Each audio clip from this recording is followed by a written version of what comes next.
What's up, dudes? It's the Vigorous Q&A again. Are you guys ready? I know I am. Let's get started with a couple updates.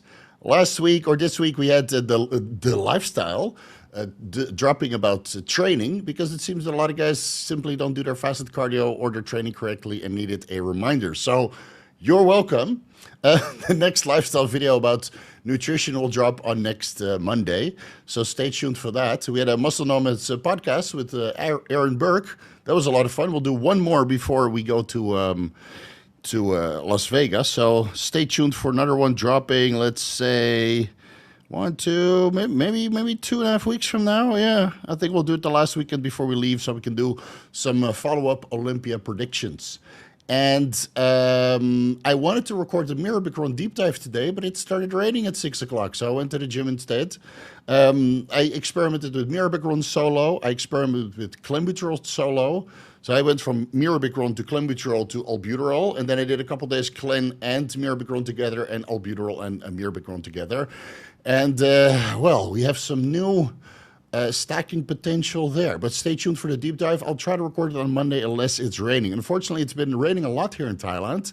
And every time it rains with the roof that I have, it gets very, very noisy in this recording studio. Now I use CRISPR, which is an AI plug-in, or CRISP, to kind of help offset the noise reduction or the noise and the breathing and that kind of stuff.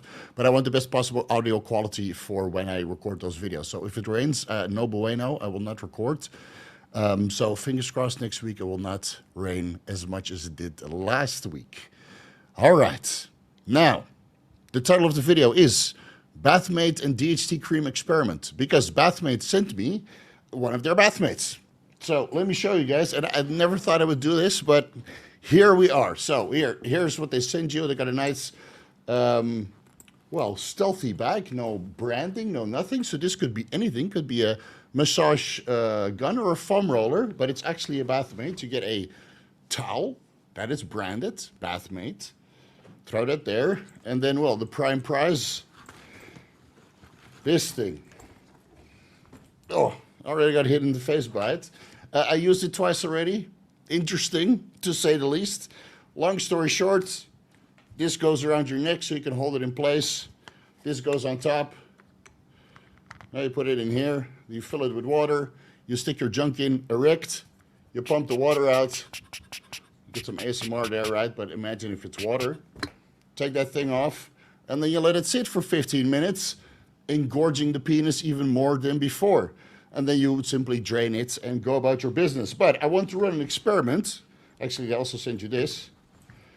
So you can clean it on the inside. Very, very handy. Obviously, you should do this in the shower after you wash your junk thoroughly, so you don't make it all nice and nasty and creamy on the inside. Now, we will be doing some experiments not only with the Bathmate, but with DHT cream. Because you guys might remember the DHT cream video that I made, what was it, a year ago, with unreacted cream. That worked a little bit, applying it on the junk before bed, using some Cialis and growth hormone to kind of stimulate the growth overnight. Again, about, what was it, half an inch, half a centimeter, I can't remember. It wasn't stellar, but I think I want to stack a Bathmate with DHT cream, high-dose growth hormone that I'm on right now, 10 IUs per day, Cialis, and maybe some TB500 and BPC157. But I haven't really decided on the protocol yet. And what I want is a community experiment. So I'm going to ask you guys, if you have a Bathmate, or you would like to purchase one, link is down below already. Right? You get 10% discount using my affiliate link, bathmatedirect.com/VigorousSteve. If you have a Bathmate yourself, or you want to purchase one, send me a picture of your Bathmate or a confirmation of your purchase order, so I know that you actually have one. So you're not going to copy this protocol and then dump it on Reddit right away. I want to see people with a legitimate Bathmate and some experience. I'll send you a protocol involving DHT cream, where to source that, or compound your own with DHT powder. TB500, BBC157, high-dose growth hormone Cialis with sources all included. And then I want you guys to join in for about a month or two, right? So it might be a while before the final video drops. Let's say end of the year because I do have to go to the United States in a bit. So I only get like a 2-month true trial and I have to take the growth hormone out before I go to the United States. So my trial will last a little bit longer than everybody else's. But I want to do some hard data collection with the community of guys that are interested in following such a protocol with a Bathmate, DHT cream, whether that's compounded or branded, right? The undocked cream, I can point you in the right direction, don't worry. TB500, BBC157, Cialis, and a growth hormone, a nighttime protocol. And then let's see what happens, right? Maybe we can figure out a hard truth together, not just on my personal anecdotal junk, but on your guys' junk as well. And then we can pull maybe 10, 20, 25 people together and get some hard evidence. So if you're willing to join, send me a picture of your Bathmate and or a confirmation of your purchase, and then we'll get started. All right, let's see, what else do we need to do? Answer questions, I guess. That's what the Vigorous Q&A is for, after all. Let's get started with some membership questions. Let's see. Danny Boy. I was on 300 tests, 400 Primo. Estradiol is 4 times the reference range. Wow, that's crazy. So what, 4 times the reference range is 40, 80, 160 picograms per milliliter. I don't think your Primo is real. Might be test probe.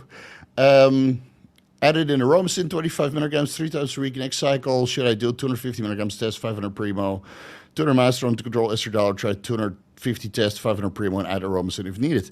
I think your Primo is not real, man. If you take a more than 1-to-1 ratio of test to Primo, 300 test and 400 Primo, your estradiol should be 30, not 4 times the reference range. So try to source that somewhere else.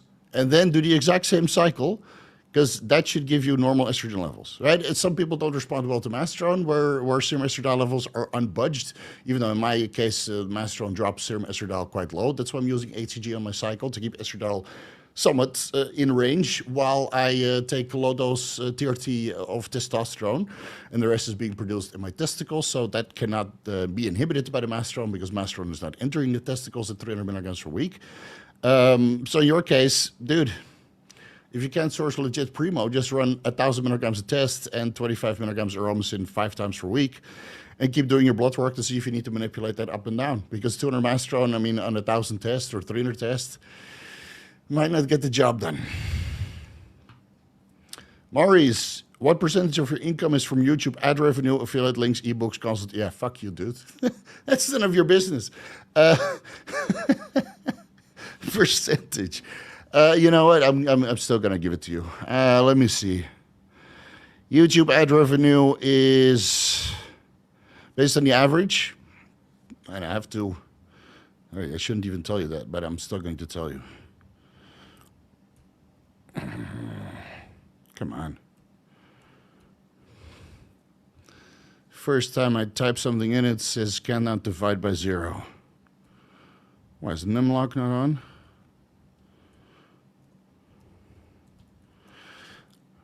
Let's say 2 to 5% is from YouTube. Affiliate links. 10% ebooks. 5%. I make more than on the ebooks than I do on YouTube. Consultations is about 50%. In crypto, I don't count that as income. That's crypto is just for later on. I don't use any of the crypto. I've only been putting money into crypto. I've never taken any money out of crypto until I hit my target. And, well, let's see what happens this bull run. But yeah, I do good money. Unfortunately, the YouTube ad revenue with the super chats and the super likes, or the super thanks, and the memberships, it doesn't even cover my editor. So, and if you want to be a YouTube star with 130,000 followers, don't expect too much, man. It's with the extra services that you add on top. Let's see. I've been taking 250 tests, 5 milligrams Anavar, 1,000 IUs HCG. I'm assuming that's 3 times per week. 9 months, and in 2 weeks, 1,000 IUs HCG 3 times per week only. Can you PCT without Clomid and tamoxifen if you keep estradiol low with aromacin? After 9 months, I would still use Clomid or enclomiphene at least. Keep it between 10 and 20. You can give it a try to crush your estrogen, but 10 might not be low enough to really get a beneficial effect on luteinizing hormone and follicle stimulating hormone. So, if you want to minimize the mental side effects of PCT, look at the 25 to maybe 50 milligrams in clomiphene. You can skip the tamoxifen if you can run a low dose of aromasin to bring your estradiol levels down, because tamoxifen is a metabolite. Excuse me. Just ate some food. Metabolite called norendoxifen, which is a very potent aromatase inhibitor. So part of the workings of tamoxifen is it blocks the estrogen receptors in the hypothalamus, but it also lowers serum estradiol levels. So if you go with maybe 1 week of 50 milligrams enclomiphene per day and then taper down to 25 milligrams per day for the next 3 to 4 weeks, depending on serum LH and FSH levels, you might get away with 6.25 milligrams aromasin 3 times per week, or 12.5 milligrams aromasin 3 times per week. And then fingers crossed, your LH and FSH, your total testosterone, free testosterone levels will be sufficiently elevated once your PCT has concluded. Can you bring gear when traveling to Japan? Did you need to apply for import confirmation beforehand? How long were you there? Last time I went to Japan, I never brought any gear in Japan because the conviction rate is 99%. And if you only go there for a week, you don't need to bring your gear. Plus, the last time I was in Japan, I was off cycle. So I just skipped the HCG for a week and I was fine. I would just go to the biggest bodybuilder gym and go there and ask around. I would not travel into Japan with anything because they're very strict.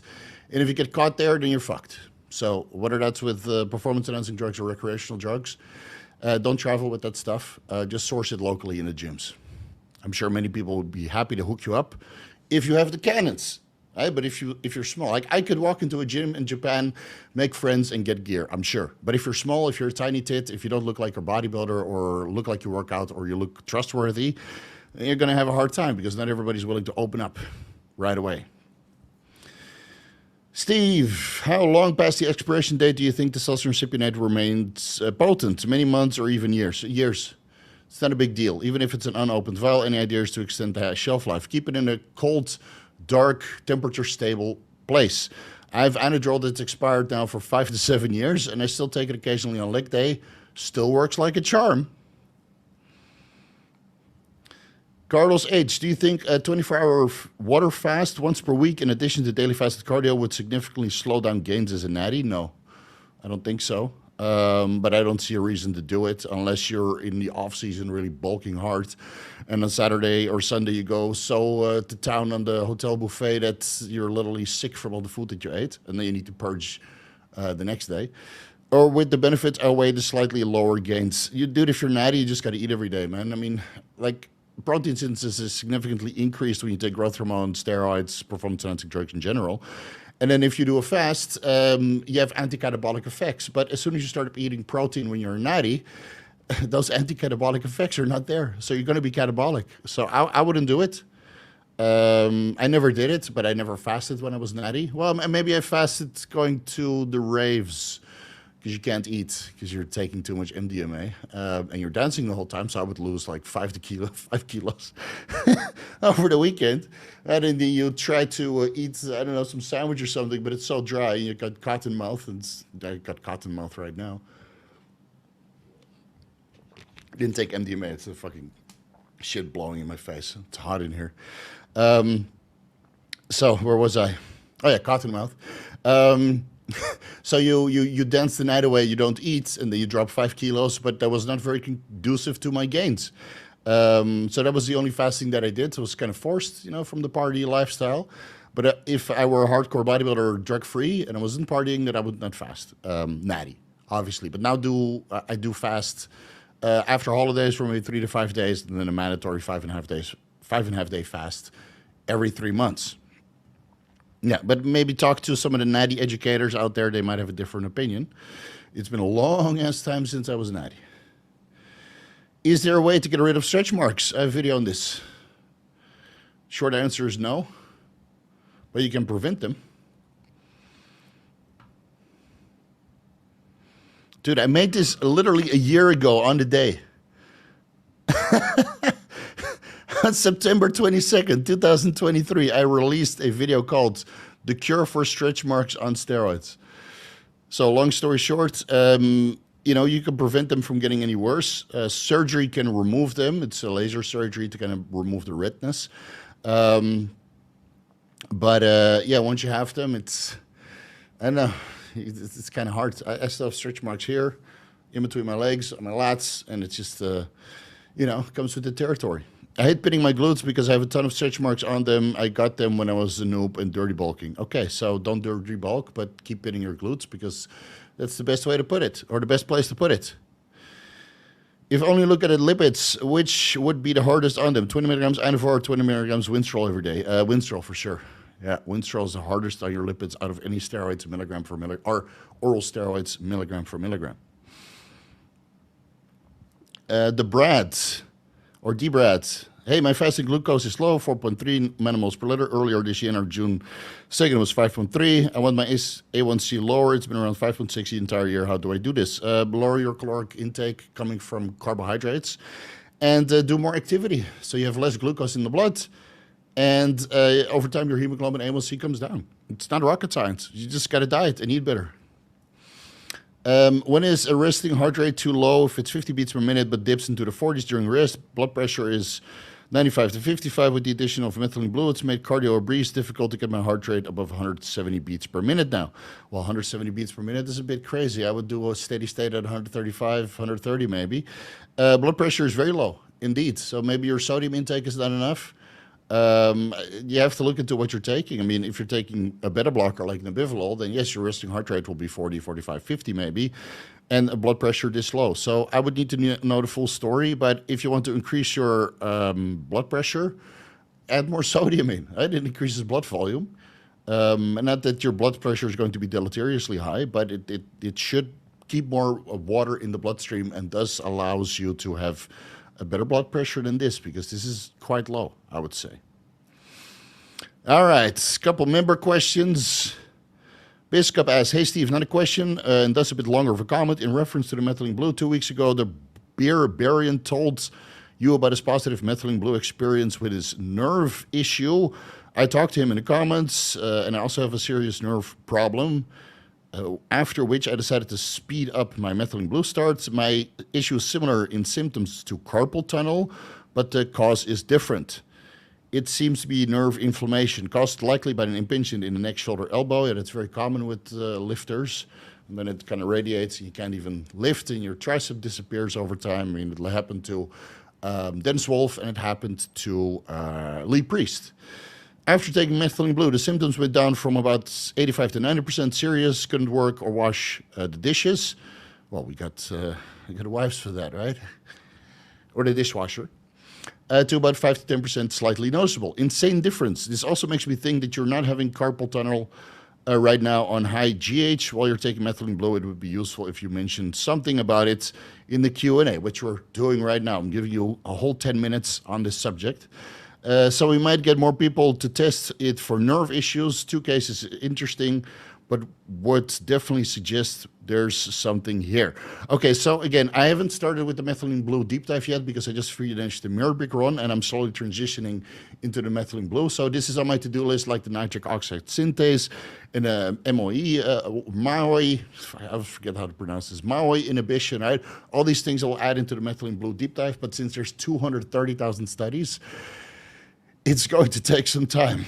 Yeah. So, long story short, Biscup noticed that after adding the methylene blue, nerve conditions improved. So now we have 2 conditions. If anybody has anecdotal evidence, please post it in the comment section, not in the chat, but in the comment section, because the chat disappears. So once the video is done, please post your anecdotal experience with methylene blue regarding nerve issues down below. And he suggested that I might not have carpal tunnel until I use growth hormone, which is not true. Actually, my carpal tunnel just started 2 or 3 weeks ago. So in this arm, like if I squeeze it here, it fucking hurts. This one, it doesn't really hurt. This one, I can, I feel something also. And I get like on the left side, like I mentioned in the Muscle Nomads podcast, in the morning it clicks. Apparently that's called trigger finger. And now it's gone, but in the morning, I can't even do this. Can't even do the Terminator thumbs up anymore. Sinking down. So the carpal tunnel for me started, I'm assuming, from increasing the magnesium. But I'll run it past Kurt Havens and Dr. Dean St. Martin next week, Wednesday, when we record another anabolic roundtable, because that's the only real change that I made, right? I removed the mirabegron. The carpal tunnel started after that, so maybe the mirabegron prevented the carpal tunnel, but I was on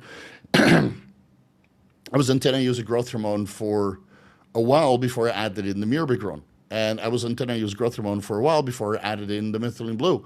So the only thing that I really changed is adding in 5 milligrams MOTS-C on Wednesday, which, well, amazing, on top of the SLU-PP332 and the methylene blue and the NAD+. And increase the magnesium from 200 milligrams, magnesium bisglycinate, 200 milligrams elemental magnesium per meal to 300 milligrams on Dean's recommendation. And now I got carpal tunnel. So I'm not entirely sure what caused it. But yes, I do have carpal tunnel on 5 to 10 milligrams methylene blue per day. So, yeah, I wish it was not the case. It's okay. I got 1 more week left, and then it's coming out.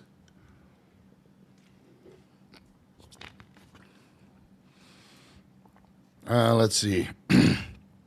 I've been talking all day doing consultations. So if my voice sounds a bit raspy, then my sincere apologies. I've been on camera talking to people all day. Let's see. Michael asks, are there people who respond better to different muscle growth pathways? Let's say some people respond better to growth hormone than steroids or vice versa.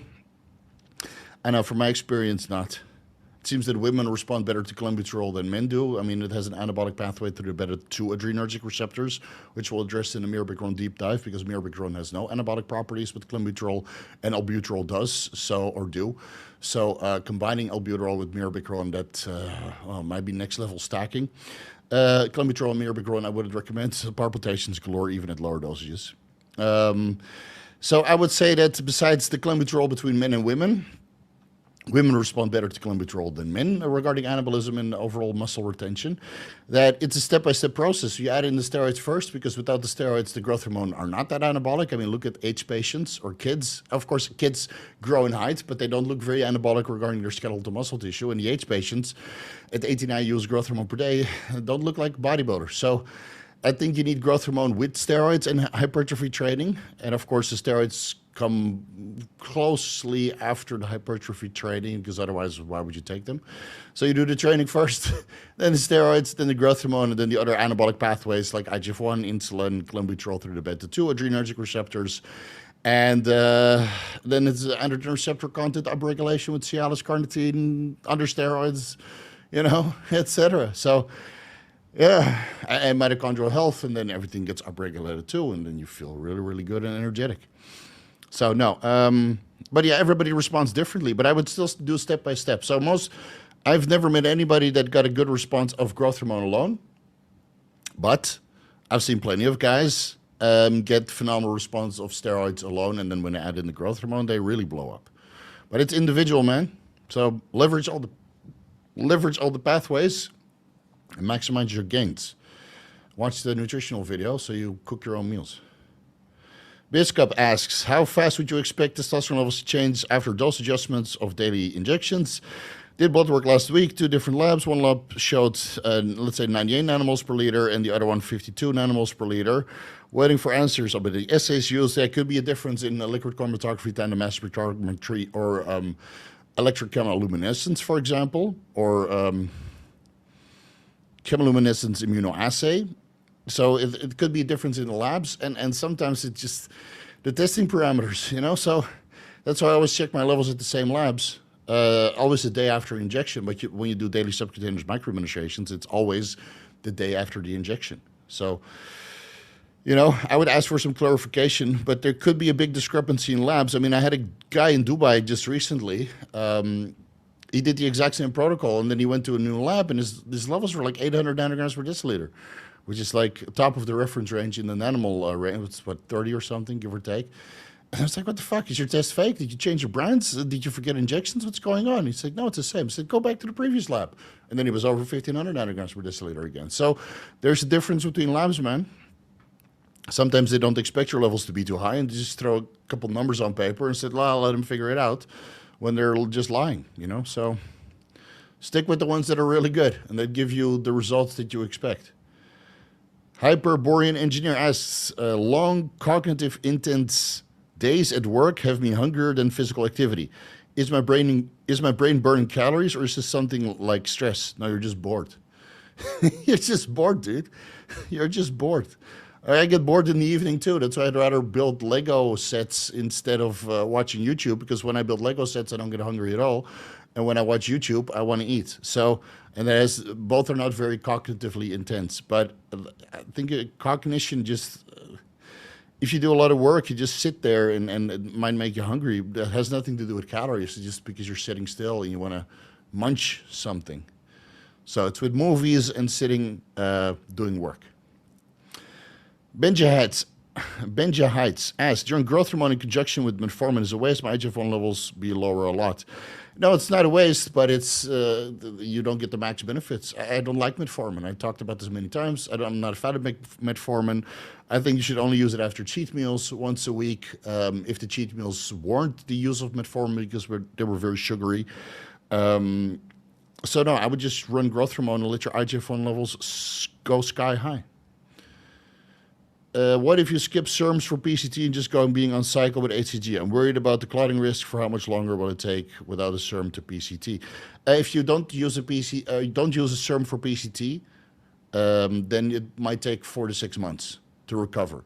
And if you're worried about clotting risk, check your D-dimers, check your clotting factors, check your factor V Leiden. Hey, there's a lot of markers you can check. And if those are all in range, then you have minimal clotting risk, especially if you take vitamin K, vitamin E, fish oil, which all help with normal blood clotting and blood thinning capacity. So again, PCT is for 4 weeks, maybe 6 weeks if needed. I'm against Clomid or clomiphene monotherapy for months on end, because the longer you take it, the more you increase clotting risk. You know, but if it's only for 4 weeks, I mean, and even in the clomiphene, what is it called? Human trials, right? Clinical trials, they lasted a couple of weeks, and there's already 1 person out of 200 people, so that's 0.5%, that got deep vein thrombosis. Now that's normal people, obviously, and normal people are not like us. We take a little bit better care of our health than average Joes. Still, the risk is there. But it's the same with everything, right? The longer you're on something, the more you increase the risk. So 4 weeks is acceptable, but yeah, what's it called? A year is not a good idea. Tiger fan, $25. I hope there's a question attached to that, buddy. Don't see it.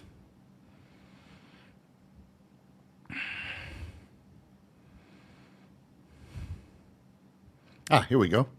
You're a member also. Why are you super chatting, man? You already paid for the membership. Hey, coach, my first super chat. And also a member. Well, Tiger fan is dropping coins left and right. First super chat. Didn't know how to add the question. Thanks for your advice this week via email. TSH was 7.02. Okay, retested this Friday when I got your email back. Okay, so he did a email consultation, and I told him, I went through his blood work, and I said, TSH is a little bit high, so next time check your thyroid markers, your thyroid peroxidase, and a couple other markers just to make sure you don't have Hashimoto's disease. That was not part of his question, but when I go through blood work, I go through all of the markers that are presented, and that is something that I noticed. TSH of 7 is a little bit too high, right? A lot of burden on the thyroid, could cause goiter or related to Hashimoto's disease, or some sort of other, autoimmune disease that is attacking the thyroid gland, and that's something you would want to get under control. So thank you for the extra contribution on top of your payment for the personalized advice by email. Keep me posted on your results, man, and we'll take it from there. You're killing the shirt. Yeah, it's getting really tight now. I have a whole batch of new ones. But I don't want to show you guys because it looks a little bit different. But we'll show that at the Olympia. Yeah.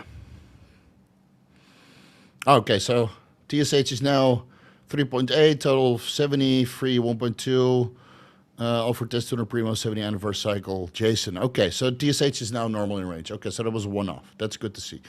3.8 is still a bit on the high side. But maybe on the next marker results, right? If you get your iodine, selenium, and vitamin K in, then maybe the TSH will come down to 2. So maybe it was a moment in time, but hopefully it was just a one-off. Let's see. Jean Furious, for 27-year-old athletes, what is worth more investing if you can't afford both? Growth hormone or mitochondrial support stack? I would say growth hormone, because your mitochondrial function should still be okay if you're 27 if you eat healthy. But when you're 40, you probably need both. Power and performance in training is the goal. Yeah, SLU PP 332, methylene blue, ITTP, and maybe cordyceps. I think cordyceps and ubiquinol. Cordyceps, ubiquinol, SLU PP 332, methylene blue, and I think that's about it. Maybe NMN. NMN.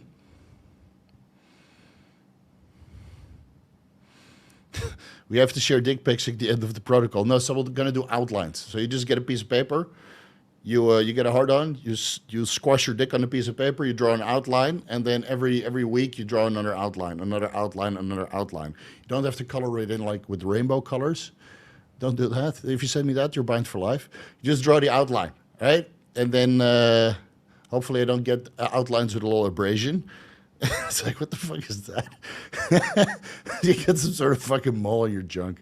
So we'll do outline, and then hopefully the outline will just get bigger and bigger and bigger over the 4 weeks to 8 weeks that we'll run this protocol.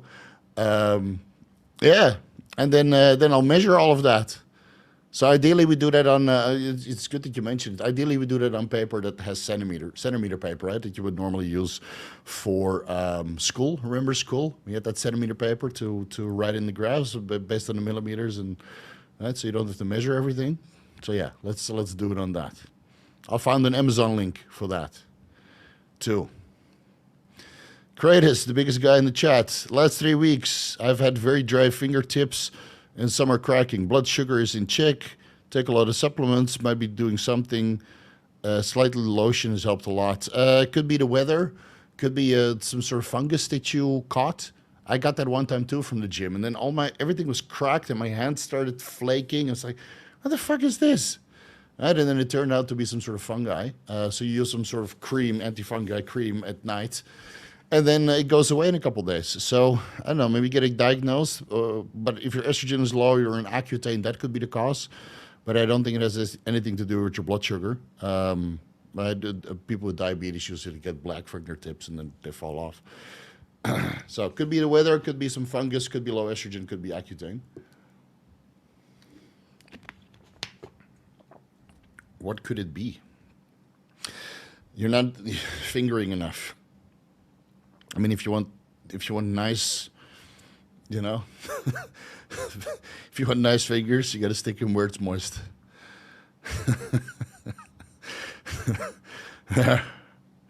Medieval engineer. Last 3 weeks of a cut, dry, flat as fuck. Test 300, mass 400, Tren 400. Holy shit! Thinking of adding in Primo for fullness. Never used Primo before. Switch mass to Primo. Thoughts? Wait 1 week. And then throw in the super draw. You won't be flat anymore. Or throw in the anadrol, but the anadrol will make you hold a little bit of water. So I'm going to do my blood work next week, Friday. And then if it's good, I'm going to throw in some super draw as well, 2 weeks leading into the Mr. Olympia. And if you think I'm big now, you're in hell for a ride, man. So no, keep the cycle the same. 3 weeks is not going to make much of a change, even if it's a test probe, mastron probe, and Tren acetate. Primo enanthate will take a time to build up. So keep cutting for another week. Throw in the super draw, shut the fuck up, and you'll look good. All right? Can't get lean if you can't get flat. I'm flat as a pancake right now too. I mean, what the fuck, dude? Must have lost an inch. Do you know any large bodybuilders that are able to manage blood pressure without medication? Yes, with magnesium and cardio. There's many guys that don't run blood pressure medications. And something like Paul Barnett, for example, at the end of his cut, he had to throw out the telmisartan because his blood pressure was too low. P.S. Your channel was the first of its kind and still probably the best. Yes. Yes, I think so. I think this is the biggest hardcore bodybuilding and fitness channel on the planet. And it's only 130,000 subscribers. All right, I haven't gone vanilla yet. How many people can say that? And I'm going to go for, like 1 million subs, 2 million subs, and have no personal life. No, no thanks, man.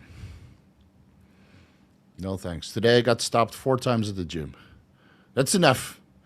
That's enough for me. Breathing heavy. Did you up the Tren? No, I'm sitting here with a full stomach because I ate a lot of food. I felt a little bit flat, and I didn't want to. I had a meal at 9 o'clock or something, and then I felt hungry again at 11, so I had another meal. So that's why I'm burping a little bit because, full. But yes, I'm also on the Tren, 25 milligrams. Doesn't help. Hey Steve, doing cerebrolizin, 25 milligrams daily injections. Do you do them in the glutes every day? Doing 2 weeks. Okay, yeah, I do them in the glutes, but my glutes are big, so I kind of zipper down, up and down. I got another shot in 1.5 hours. Kicktropen. That shit is still around. Steve, I'm about to get on some Kicktropen. I'm planning to do blood work to see if it's legit. How much GH and IGF-1 above the reference range should I expect if I do 4 IUs the night before and 4 IUs in the morning before the test? Do 10 IUs the night before and 10 IUs 2.5 hours intramuscularly before the test. Your serum growth hormone should be 30 to 33 nanograms per milliliter. Anything over that makes it a very good growth hormone. Kicktropen has been shit since Kublai scammed everybody on the GH15 mentions board, so don't expect too much. And IGF-1 could be... kind of depends on your liver and how much IGF-1 your body produces, because not everybody gets super, super high. So my IGF-1 and 10 IUs growth hormone continuously is pretty high in combination with Increlex. But if I just use it solo, it's maybe 300. With Increlex, it's 400. And other brands, on 4 IUs, my IGF-1 would be, 230 or something. But that's me. Everybody's different. So it's better to do the serum growth hormone test intramuscularly in the shoulder that absorbs readily. 10 IUs intramuscularly. And the night before you can do a sub-Q if you want. That should elevate your IGF-1 levels quite a bit already. Then 2.5 hours before the test, you do intramuscularly 10 IUs, and then it should be 30 to 33 nanograms per milliliter, give or take, on your growth hormone serum test. Fuck, Kicktropen, I haven't heard that word in a while. ET Fitness, just dropping by. What's up? What's up, bro? Another question. Everybody's doing separate super chats and questions. Can we inject glutathione sub-Q? What is the weekly low and high dosage? I would do 600 milligrams glutathione 2 to 3 times per week intramuscularly, because 600 milligrams in many cases is 3 to 4 milliliters already. You're not going to put that sub-Q. So I do glutathione IV 1800 milligrams once per week, and then I do, depending on the severity of my quad workout, maybe another 600 milligrams glutathione before bed to kind of help with the oxidative stress. And the next day I feel a little bit fresher, especially after 5 milligrams MOTS-C. I mean, then I'm the brain fog is gone, and I'm super energetic. Great stuff. So if you want to do glutathione sub-Q, then you can do 1 milliliter, 200 milligrams every day. And that would be 200 milligrams times 7 is 1,400 milligrams. So you're a little bit short. Yeah, if you want to do it sub-Q, 200 milligrams, 1 milliliter, because subcutaneous shots can be a maximum, in my opinion, of 1 milliliter. How long after discontinuing growth hormone does the water retention go away? Usually 1 week, the maximum water retention goes away. That's why I'm stopping growth hormone 1 week before I fly to the United States. I fly on October 7th, and I'm going to stop the growth hormone on September 30th, so 1 week from now. I wanted to stop it earlier, but I have to do blood work on Friday, and I don't want to take the growth hormone out, and then I don't have an accurate representation of my blood work, what I've been doing for the last 2 months, because I haven't done it in a while. I had full blood work. I did a small one in between just to kind of check, but everything was normal as I expected it to be. So I'm going to run it at least until the blood work. Then Friday, I'll go to the hotel buffet. Saturday is my birthday. We'll do a birthday Russ Q&A next week, Saturday. That's my birthday, 41 years old. Fuck my life. And then I got Sunday maybe, and then Monday. Okay, so 1 week. That's usually 1 week is usually enough for the majority of the water retention to go away, but then it might take 2 to 3 weeks for the maximum amount of water retention to go away. And it depends on the brand of growth hormone that you're using, the dosage, your individual metabolism. Usually for me, it goes away in about 2 weeks. But I sometimes had to pull it 3 weeks out when they were using generics, just to play it safe and make sure they were dry as a bone, right? When we're talking about the competition here. Yeah, but 1 week is usually enough. And 3 days if you use diuretics.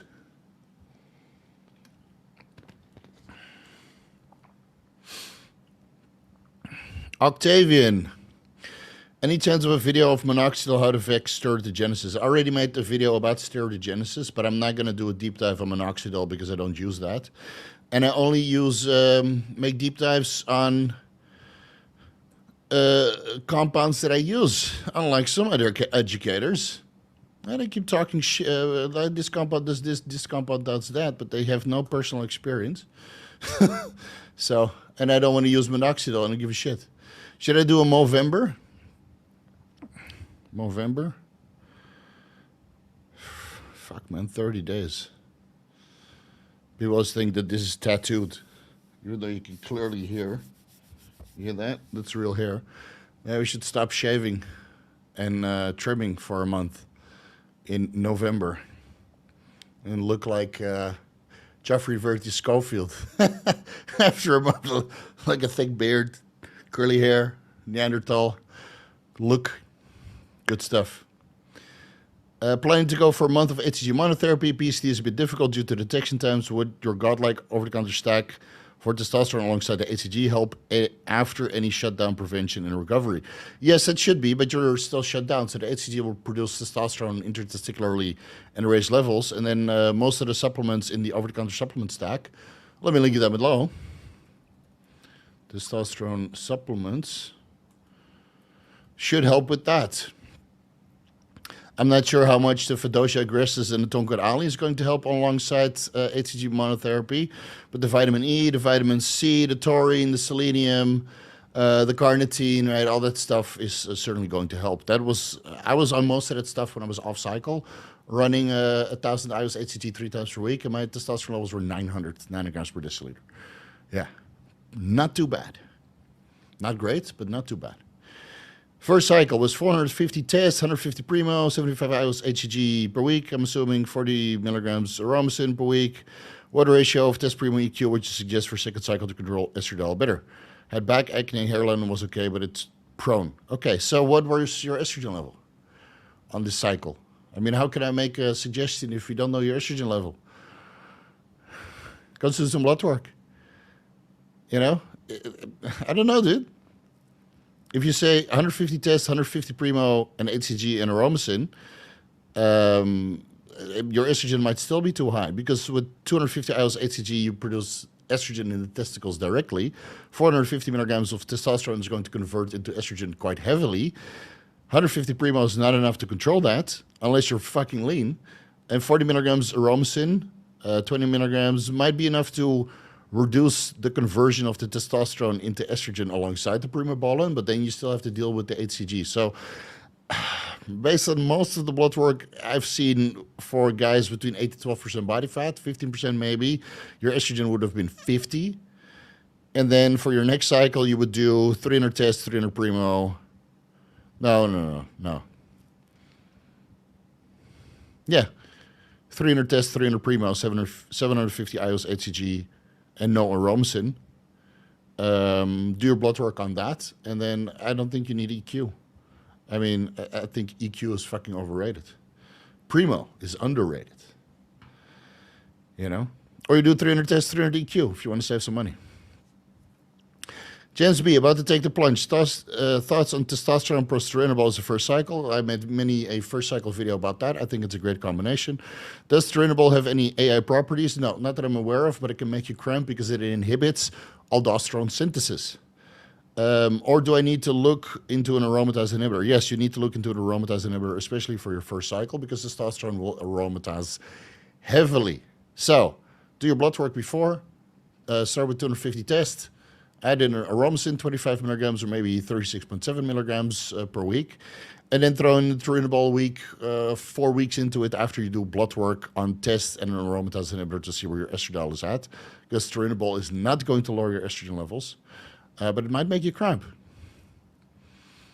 The coach has a video. I literally have a video on every question you ask. It doesn't matter what you ask. I have a video on it. You know? So, but what can you do?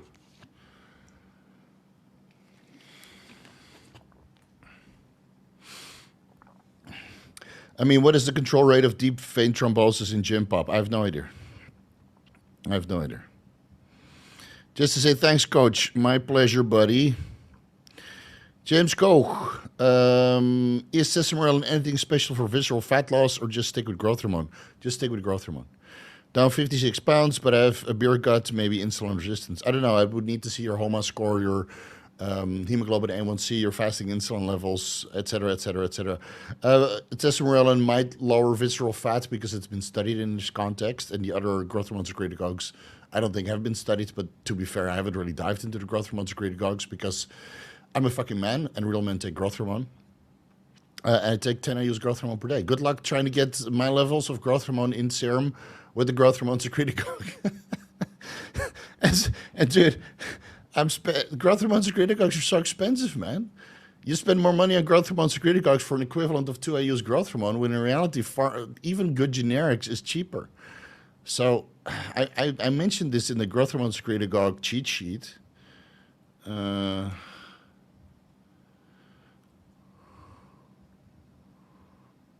is that? Which growth hormone is best? Cheat sheet. That's another topic where I have a video on.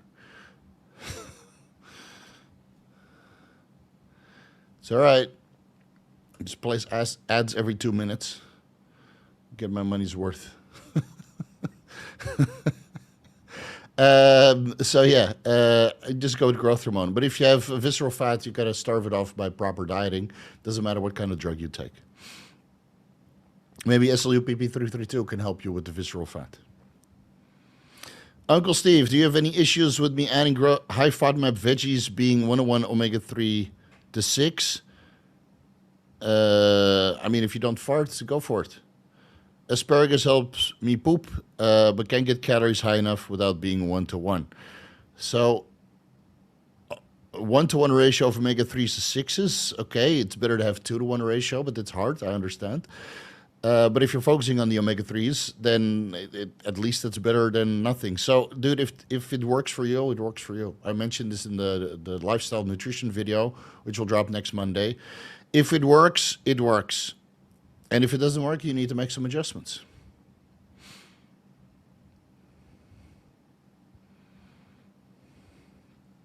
How long is MPP and Tren detectable in urine? Nandrolone, phenylpropionate, 15 months, and Trenbolone, 5 months. All esters. But I mentioned the accurate detection time in the Trenbolone deep dive video series. But that's all based on single administrations. So let me link it down below. And the Trenbolone, the Nandrolone deep dive, I did all the detection times, and actually the script is ready. I just haven't had the mood to record it because I don't. It's 60 pages, and I know I'm gonna have to sit there for like 5 days to record and go through it. So I get a little bit of anxiety about the Nandrolone deep dive because it'll take me days to go through it because I know I'll mispronounce shit and then I have to re-record and. So I've just been postponing it. More fingering sounds cool. Yeah, it works for me, man. Hey, Steve, can we inject glutathione? I already answered this question, but thanks for the another 100 rupees, which is, well, worth nothing. Gabriel, fish oil gives me bad acid reflux even at small dosages. Change the brand. A Gorilla Mind just released their brand, and that's absolutely fantastic. So, just change the brand, man. Don't settle for crappy fish oil. I mean, there's so much crappy fish oil on the market, but the one from Gorilla Mind shouldn't give you any issues. So let me link that down below.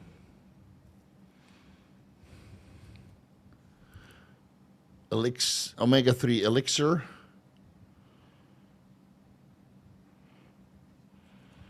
All right, it's there. Advice on to take omega-3 with less acid reflux or fish oil alternatives using omega-3 for joint pain. So just go with the Gorilla Mind one. That's what I switched one to also. I don't have any issues. Doesn't smell rancid when you open the bottle. Actually smells a little bit like lemon. Maybe they add a little bit of lemon to enhance the smell, right? So it's and it doesn't give me any gastrointestinal issues at all. So, and I opened the capsules just to check if it smelled nasty, but it doesn't even smell like anything. So it's good stuff. Highly filtered and very high potency EPA, DHA. So give that one, just buy one bottle to convince yourself, and add a little bit more fish to your diet. And otherwise, watch the acid reflux video. Yes, I have a video on that too, dude. Help no more acid reflux, because maybe the stomach acid that you're producing is not enough, and thus the mouth of the stomach is opening, the esophagus, allowing the stomach acid to go up. And then you give it heartburn. So maybe you need apple cider vinegar with all your meals, like I mentioned in several videos. Vitamin C, magnesium, taurine, apple cider vinegar, and fish oil with every meal. You're welcome. We'll explain that in lifestyle supplementation part. Austin Shepard, why would growth hormone 46 I use raise my resting heart rate by 10 to 15 points? I have little to no water retention. 5 milligrams of Bivol doesn't do anything for it. It could be that your metabolism is increasing because growth hormone increases thyroid conversion from T4 into T3, and T3 can stimulate your heart rate through the thyroid receptor. That's most likely it. If your water retention is exactly the same, then that would be my most likely explanation. Yeah, an increase in metabolism by enhancing thyroid function. Why? You want to know knowing how to increase your height? Is that it? Is that okay? Let me see. Let me see. You're being needy. Let me see if I need to perma block you.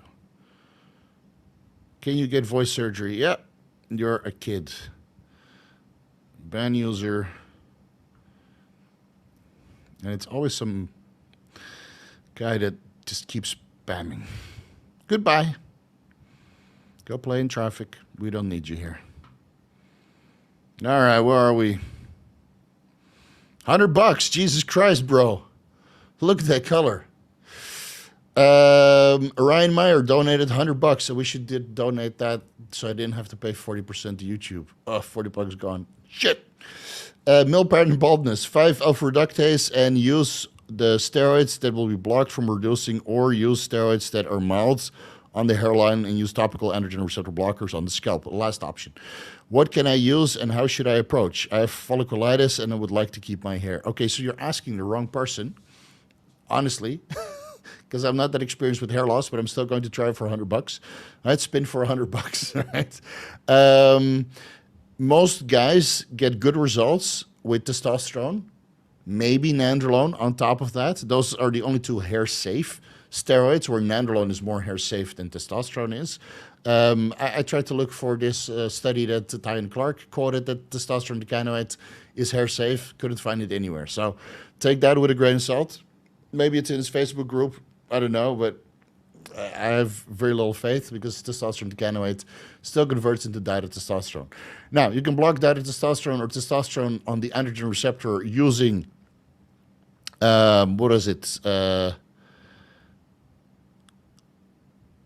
ketoconazole shampoo.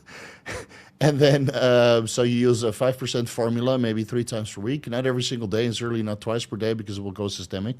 And then you get all kinds of steroidogenesis inhibition, which I linked in the steroidogenesis inhibitor video down below.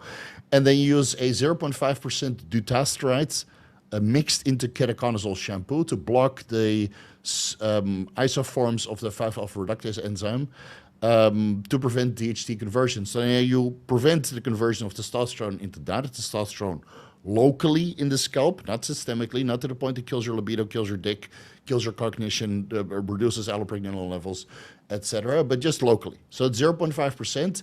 You mix that, so you have to compound it yourself. You get the dutasteride tablets, and then you have to do the fancy calculations by yourself. I can't do that off the top of my head because I don't know how many milliliters shampoo you got, but 0.5% dutasteride, you crush your tablets, you mix that into your 5% or 10% ketoconazole shampoo, and then you apply that sparingly while using testosterone and nandrolone, or nandrolone only. And if you do nandrolone only, then that might lead to other issues, but it should prevent hair loss. Regarding folliculitis,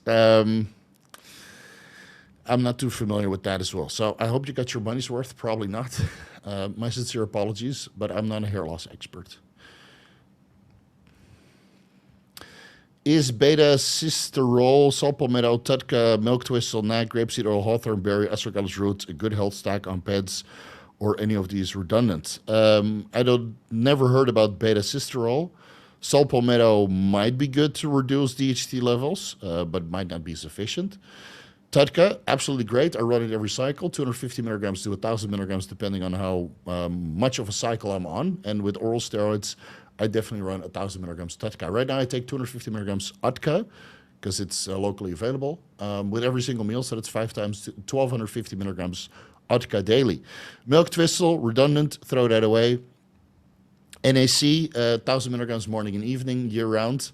Compare that with glycine, but it can also be a magnesium glycinate. If you take it multiple times per day, you don't need to take extra glycine, and you get plenty of glycine from your animal meat sources. So Glynac, beneficial, but you probably get enough glycine from your diet or supplements.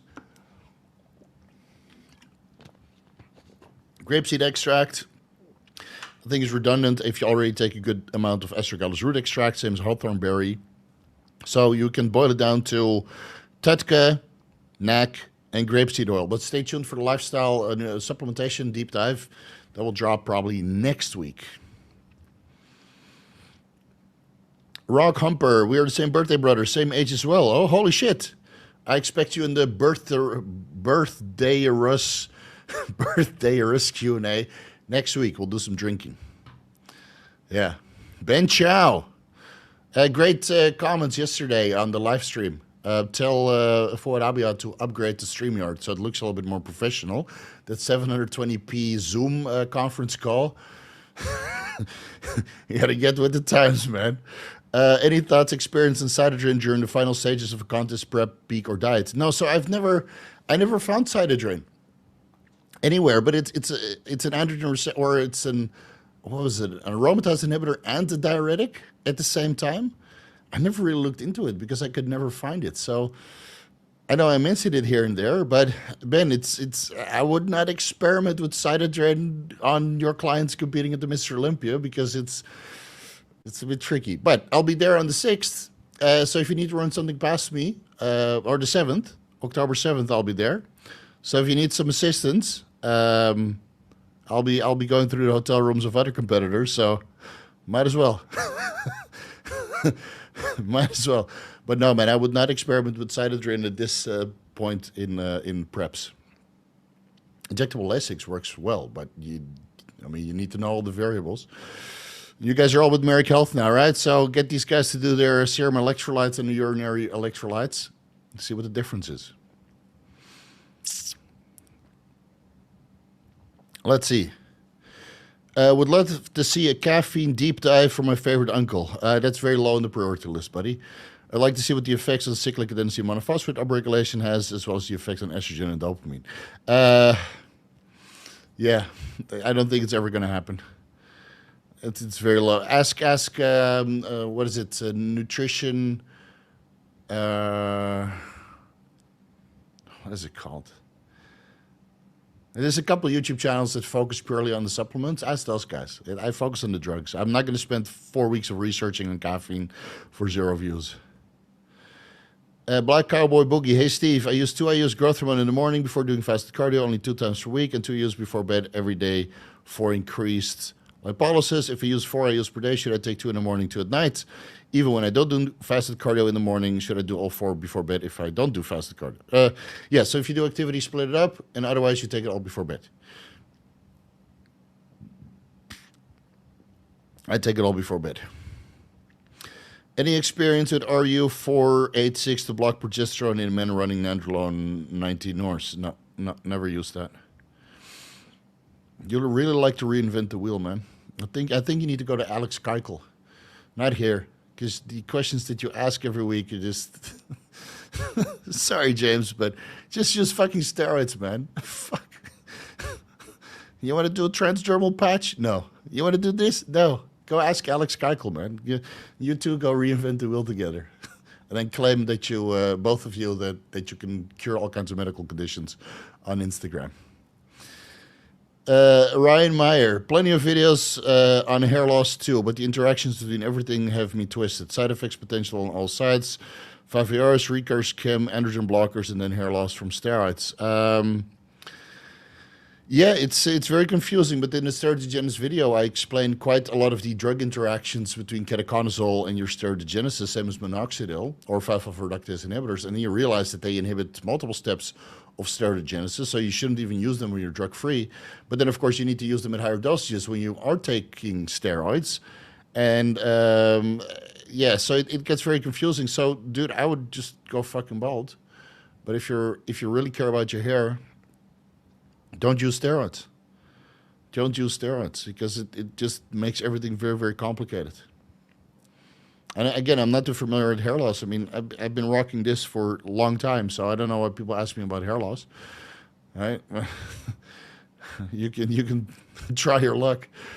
Looked over the weather prohibited list, and while DHT and many anabolics are banned, bioidentical androgens, androsterone is not banned. This is a loophole. I haven't looked into that one for a while, to be honest. And it could be under a synonym. So androsterone, what, it's DHT, right? Androsterone. Oh, no, that's also a precursor. It's probably there under a different name, maybe 3-alpha-hydroxy 5-alpha-androsten 17-ione, or 17-one, or 1. So make sure you go through the synonyms because with the WADA prohibited list, they just mentioned one. And then hey, you failed for this one, but you didn't mention that. No, but we meant this one. All right? So be careful.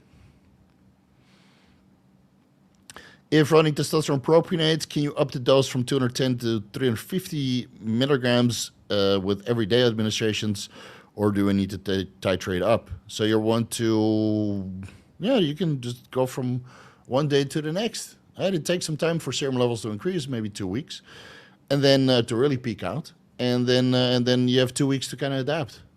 And it's not that much of a jump. It's 140 milligrams extra. Where do we send pictures of that Bathmate? info@vigoroussteve.com. So you can just forward your purchase or a picture of your Bathmate and interest in participating in this experiment. And then I'll send you the details on how to contribute. But I do expect your fuckers to ride it out all the way to the end. How to hydrate for blood tests. 1.5 liters before you go in for blood work, and that should be enough. Where to send proof of Bathmate ownership. info@vigoroussteve.com.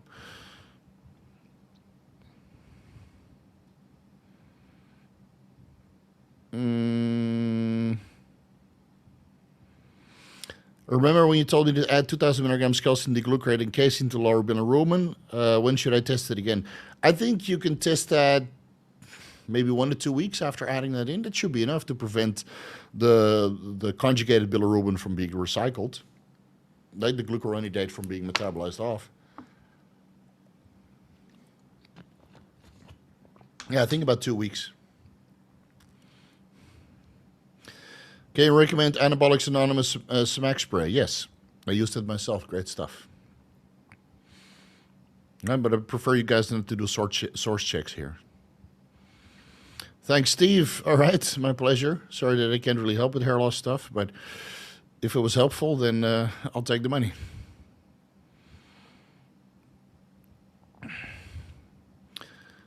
Ant parts seemed a bit weak, but still effective. Okay.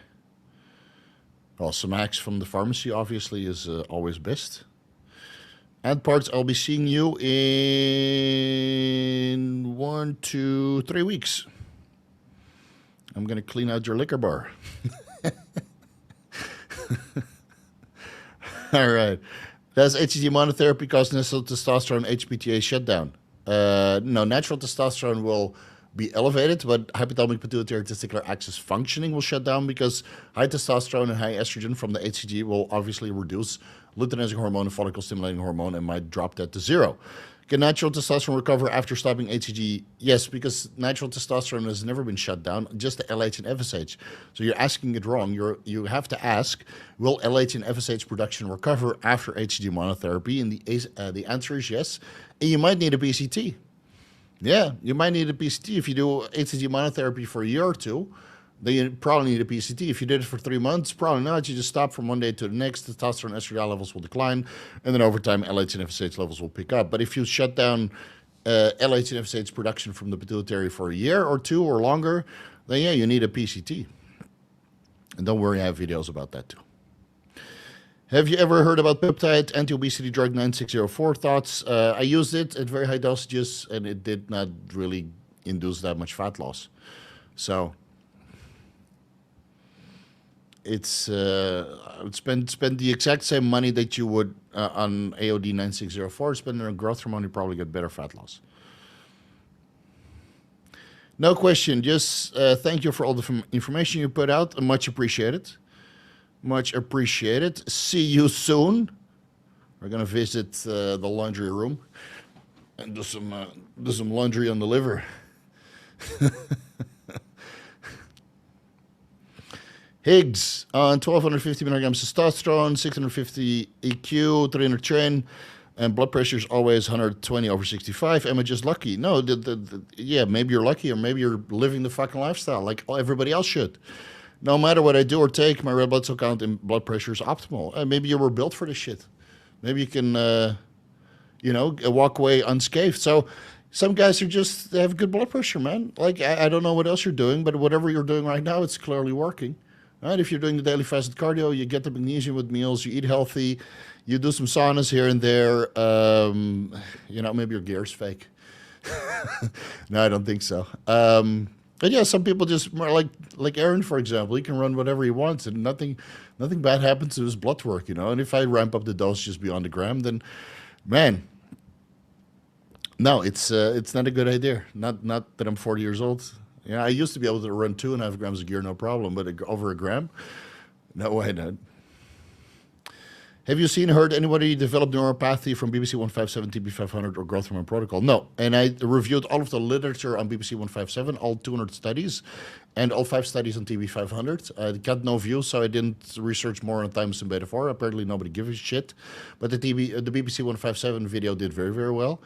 And I did not read anything about developing a neuropathy or diabetic neuropathy at all. And with growth hormone, I can't remember reading anything in the scientific literature, and I've never heard anybody develop that anecdotally either.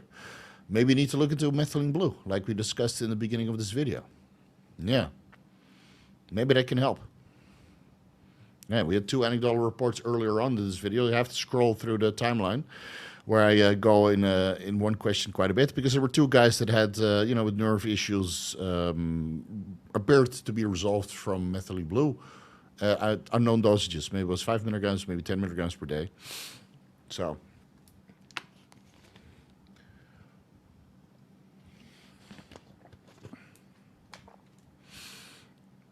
vegetarian here. Oh no. Take 150 milligrams testosterone. B12 essential amino acids. Essential amino acids are made from hair or something. Or you're probably a vegan essential amino acids. Omega 3s. Where are you getting a vegan omega 3s from? D3 creatine. Creatine, is that also vegan? I hope you're doing it right, Marty. Multivitamin. Anything else I might be missing from meat? Meat, obviously. Carnitine. Yeah, but B12 essential amino acids, omega 3s, D3, creatine, and carnitine. That is basically what you're missing. But I don't even know if you can get those from non-animal meat sources, like derived from animal meat or hair. So, yeah, I don't know. But carnitine, yeah, that is also what you're missing. Higgs is not doing any cardio. His diet is great, or isn't great at the minute. I get no side effects whatsoever. Okay, then you're built for this shit, man. Imagine what happens when you do dial it in. Maybe your blood work will get worse. Jason, in your experience, how much does 2 use of growth hormone increase serum growth hormone levels? Higher than the reference range? No, maybe 5 nanograms per milliliter more. It's not that much. If you want to do a serum test, do 10 IUs. Then it should be a clear difference. 10 IUs 2.5 hours before, maybe 3 hours before. If you're running late, that's totally fine. Should be between 30 to 33 nanograms per milliliter on serum.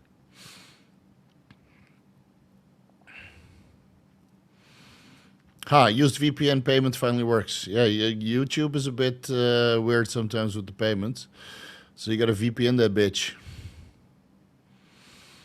Algae omega-3s. All supplements are vegan. Okay. Well, add some carnitine if you can find vegan, and then you should be okay.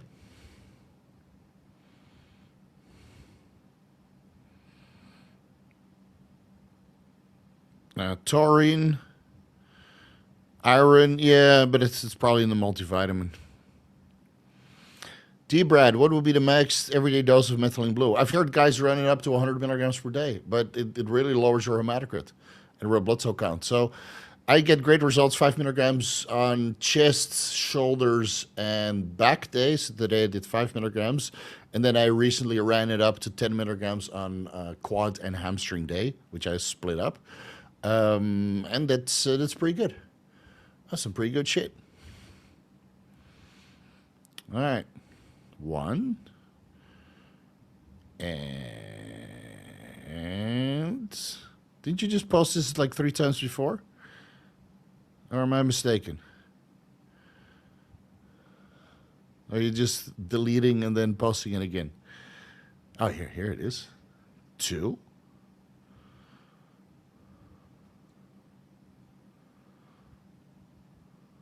All right, 2 times. All right. Worst steroids for hair loss? Mastron, Primo, and Winstrol. Then again, I wouldn't know because I don't lose hair on steroids. I only grow hair to my irritation because I have to trim like 4 times a week now. Ugh.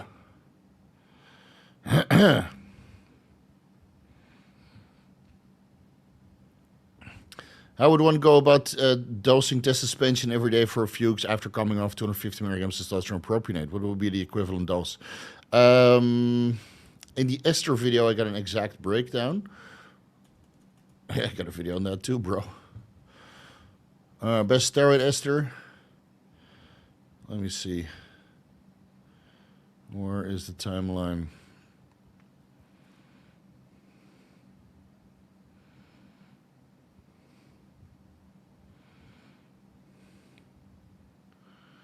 One second.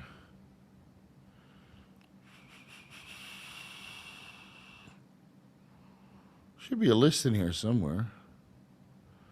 Oh, it's a half-life. One second. Okay. Testosterone. Propionate is 16.3% propionate and 83.7% testosterone. So, let me do the calculation for you. 250 times 0.837 divided by 7 is, let's say, 29.9 milligrams or 30 milligrams testosterone suspension per day. Yeah, but obviously that's going to work right away, and the testosterone propionate is going to take about 2 weeks to metabolize. So you're still going to have overlap. Keep that in mind.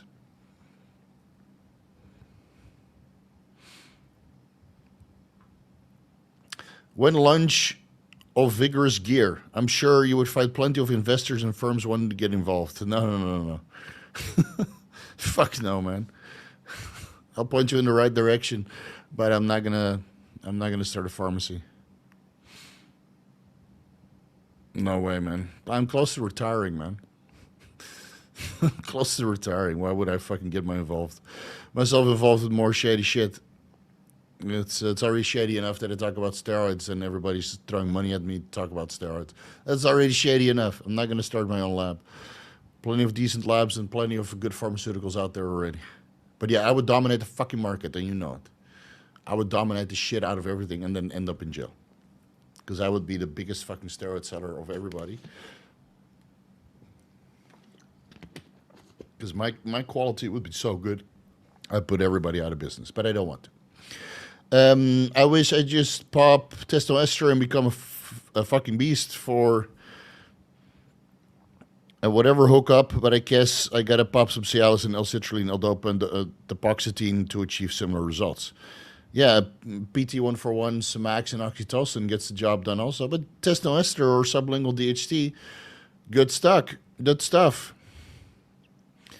Propism stack, well, I don't think it's a good idea. Vigorous movie recommendation. I just watched a Slingshot with Casey Affleck and the guy from The Boys and the guy from The Matrix. This is Lawrence Fishburne. That was actually boring for the first 1 hour and 15 minutes. And then the last 20 minutes was a huge payoff. That was really, really good. So the payoff was excellent. But the build-up, I was watching the movie, it's like, is this like Moon? Or is this like Event Horizon? Or is this like, God, what was the name of that movie? I just watched it with the spider. Not Gravity. God.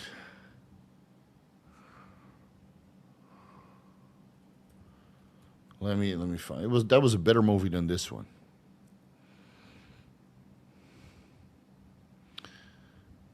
Adam Sandler in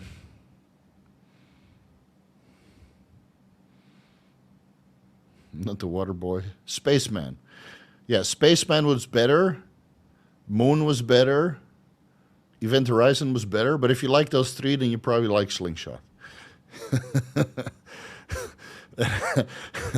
Every week I painstakingly watch Rings of Power. And every week I just get angrier. But I watch Rings of Power so I can watch the Critical Drinkers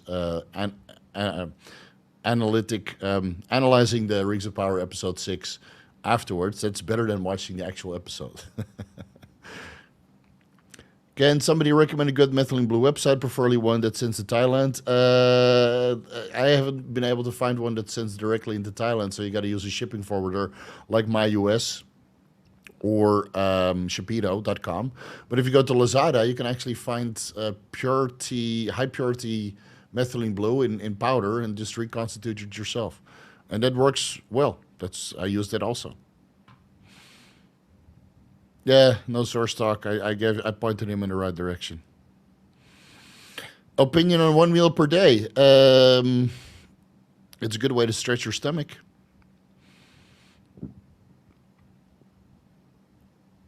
Did you see the interpreter from?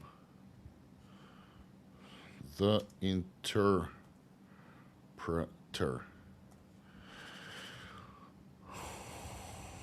You mean the movie from 2005?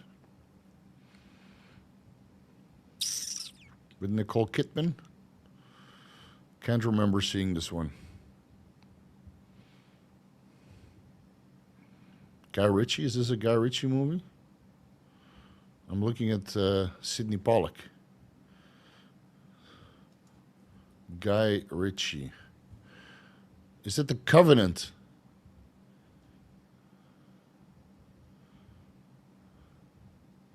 The interpreter.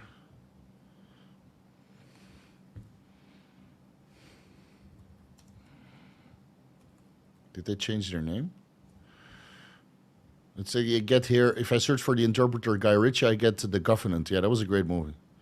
That was an excellent fucking movie. I might have had some manly tears at the end when he fucking kept his promise. Can you combine methylene blue with Bemetil? Yeah, I think so. I haven't looked into the drug interactions, but I think it should be possible. The Covenant, yeah. Yeah, fucking great fucking movie, man.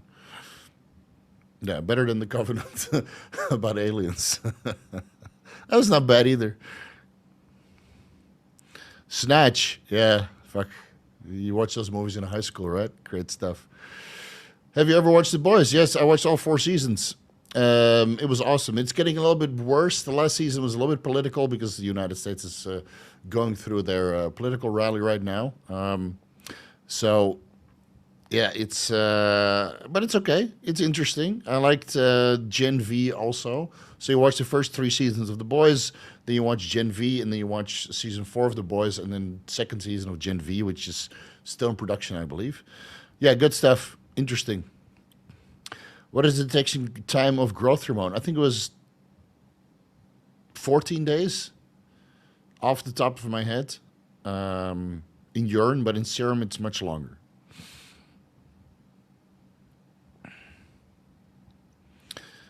Have you seen Predestination? I think I have. Predestination.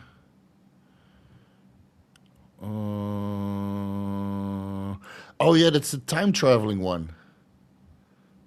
Yeah, this one I watched. Such a fucked up ending. Such a fucked up ending, dude.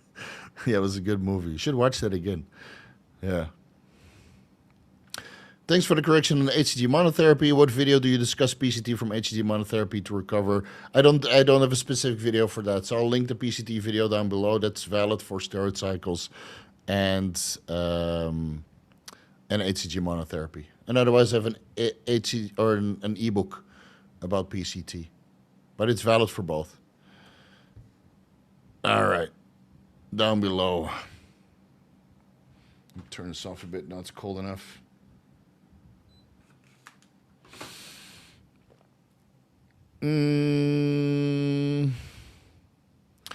For any of you guys looking for a date night movie, look no further than Starship Troopers. Yeah, Starship Troopers is great, especially the first one made by the Dutch. That's great satire. The Dutch director, Paul Verhoeven.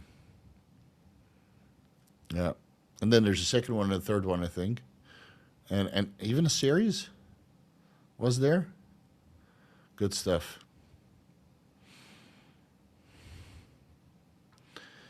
If you're into the multiverse shit, Dark Matter was great. Yeah.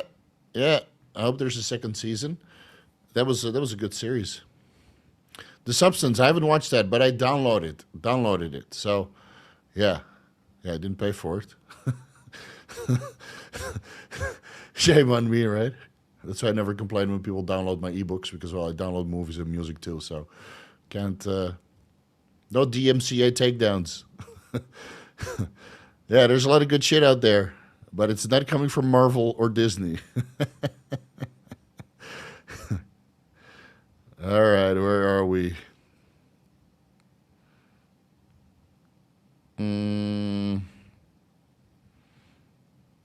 Let me answer some questions that are fun to answer.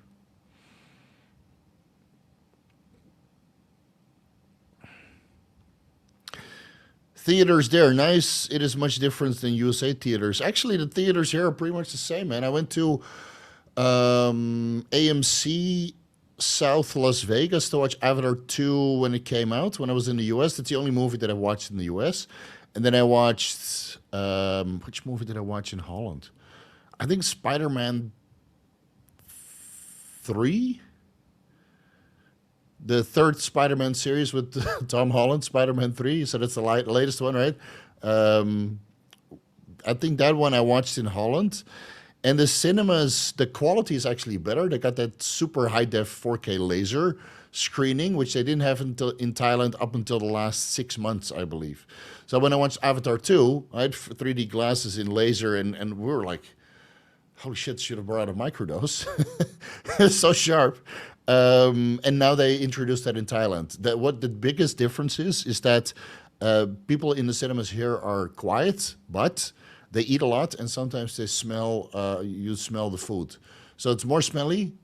Sometimes, depending on what they eat like the dry fish skin that permeates, or they bring fucking durian into cinema. That happened also. Americans and Europeans are a lot louder, right? They're laughing a lot. So they're standing up, giving standing ovations, and screaming at the screen when something happens. The Thais are a little bit more composed and quiet in that sense, but then it's a little bit more smelly. So I make sure I bring my my caramelized popcorn and some other food to kind of mitigate the smells. And but yeah, that's something to say for all cinemas, man. I love going to the cinema. Yeah, but this year there was not so many movies.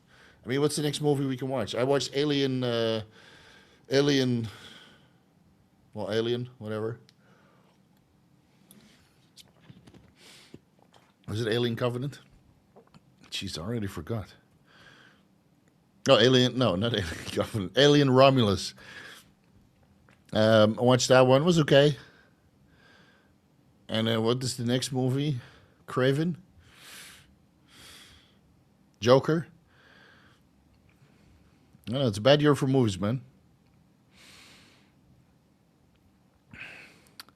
Hey, Steve, I'm 40 on 125 milligrams testosterone per week. 2, I use growth hormone. T4 is 1.17. T3, 2.84. I wish you guys would include the reference ranges. I can't remember, but I'm assuming it's okay. Where should both be and how much T3? I don't know, man. I don't know what the reference range is. DHA is low. I can tell you that. Start with 50 milligrams DHA per day and bring that up to 600 or 500. And is it free T4, free T3? Try again, man. Include the reference ranges. Say if it's free T4 or free T3, where's your thyroid stimulating hormone? And I don't know if you should add T4, T3 because your question is incomplete. So try again. I'll look for your answer.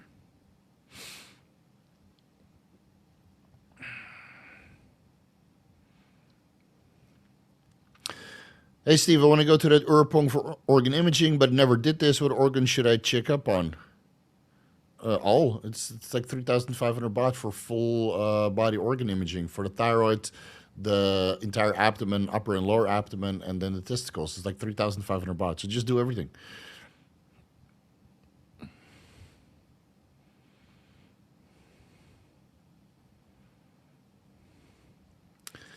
Kaleem Haider, what would you recommend? Tren Hex or Tren Ace at 70 milligrams per week for bulking at 12 weeks with test E at 450 for 1500 IOs per growth hormone, HCG. And what aromacin dose would you recommend? I don't think you need Tren in the off season unless you're really, really developed. And then, even then, I would do 50 milligrams per week. Tren Ace, Tren Hex doesn't really matter to me. Whatever you prefer. Aromacin dose depends on your serum estradiol levels. So, do your blood work. It's, I can't answer this, fortunately. But yeah, 450 test, any ester, 50 milligrams Tren, any ester, and aromacin based on your blood work results. Acne protocol, acne scar treatment. Acne scar treatment, you would need laser surgery, maybe topical vitamin E cream. And acne protocol, remove the dairy products, look into a high-dose vitamin B6 or a high-dose vitamin B5, 10 to 20 grams per day, and otherwise Accutane. I mean, I have like 5 videos about acne, so just give the channel a search. Has your top 6 changed since the podcast with Aaron? This year is going to be insane. No, that every year they say it's going to be insane, and every year we get disappointed. So don't believe the hype. When they step on stage, then we can start placing them. I placed Hadi first based on his previous showing, and Derek second based on his previous showing, and Nick based on his previous showing, and Samson based on his previous showing, and Samson, did I say Samson again? Andrew based on his previous showing. So I made my prediction based on everybody's previous showing or their best showing, but not on what they're capable of, because everybody looks fantastic on Instagram, but you never know who dials it in. I mean, Hadi in 2023, everybody expected him to win again, right? And then he shows up with a watery back, like fucking watery and soft. Did he fix it for finals? Absolutely. Was it enough to win? Absolutely not. He got second. He walked off stage. He was pissed. Now, if he brings that shape that he did at the Arnold's, he might take it back. But Derek improved. How much did we improve? We only see the YouTube videos, right? So it's hard to predict what these guys really show up at. And every year it gets hyped, and every year they do the same thing, right? It's going to be the best Olympia ever. It's a 500th year anniversary, blah, blah, blah, blah. I remain skeptical until I see these guys on stage, because the Olympia weekend is very tiring for most of these guys. You have the athletes meeting, you have the meet and greet, you have booth obligations, and a 2-day show. So a lot of guys will fail in their peaks. And then the stress of the negotiating contracts after the Mr. Olympia and that kind of stuff.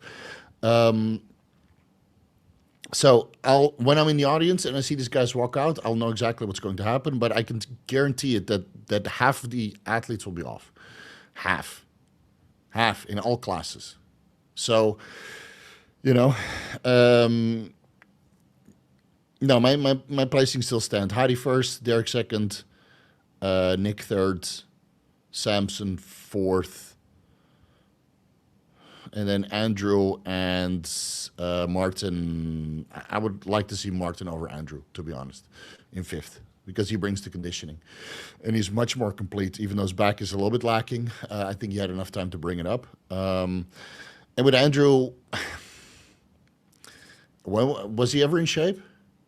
Right, Samson is also a wild card. He looked 10 times better now working with the guy from Eric Health than he did with Milos. And I know that guy is very on point when it comes to blood work and nutrition and that kind of stuff.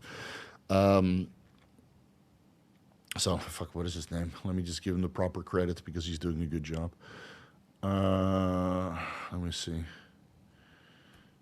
Awesome. Michael Warner. Now, this guy's very in tune with what he's doing. He's a little bit unknown up until now. He's overseeing, a good amount of what Samson is doing. Is he the coach? Who knows? I'll link his Instagram down below. But I met him at one of the seminars, and he's super, super smart, knowledgeable guy, and a nice guy. And we would like to see nice guys to win. So if he can dial in Samson, he could be first. But that remains to be seen because the track record of Samson is not as good as Nick, Hadi, or Derek, or Martin Fitzwater when it comes to conditioning. And again, conditioning wins shows. I've been running your recommended low dosages, 50 milligrams DECA, 300 test, 300 Primo, and 70 milligrams Testosterone. Gained 8 pounds in 12 weeks, 220 up to 230 at 5'10". I want to try to get up to 240. Okay, eat more food. Eat more food. At these dosages, you should be able to do it. Let me see. How many milligrams are you on? 50 plus 300 plus 300 plus 70. Okay, so 720. Yeah, and I'm at 240 also. So I think you can do it. Just eat more food. You don't need more drugs. I mean, I'm 240 on 2,500, 2,800 calories. But I also have a lot of growth hormone in the picture. So if you don't want to eat more food, throw in the growth hormone and leave the dose just the same. Check your estrogen levels because on DECA and Testosterone together, your estrogen levels might be pretty fucking high. How long to see benefits from fluvoxamine? Dude, on 25 milligrams per day, I noticed the benefits after 5 days. Yeah. I should add it back in, though.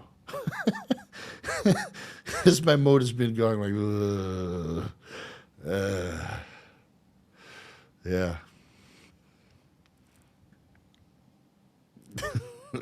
It's been shit, but I've been dieting along, and taking the fluvoxamine out is on 25 milligrams Tren per week with fluvoxamine, I was fine. And then I took the fluvoxamine out and I switched to methylene blue. And even though the majority of the days I'm okay, I am a little bit more irritable at certain times. And I noticed this. You guys probably noticed this during the Q&A also.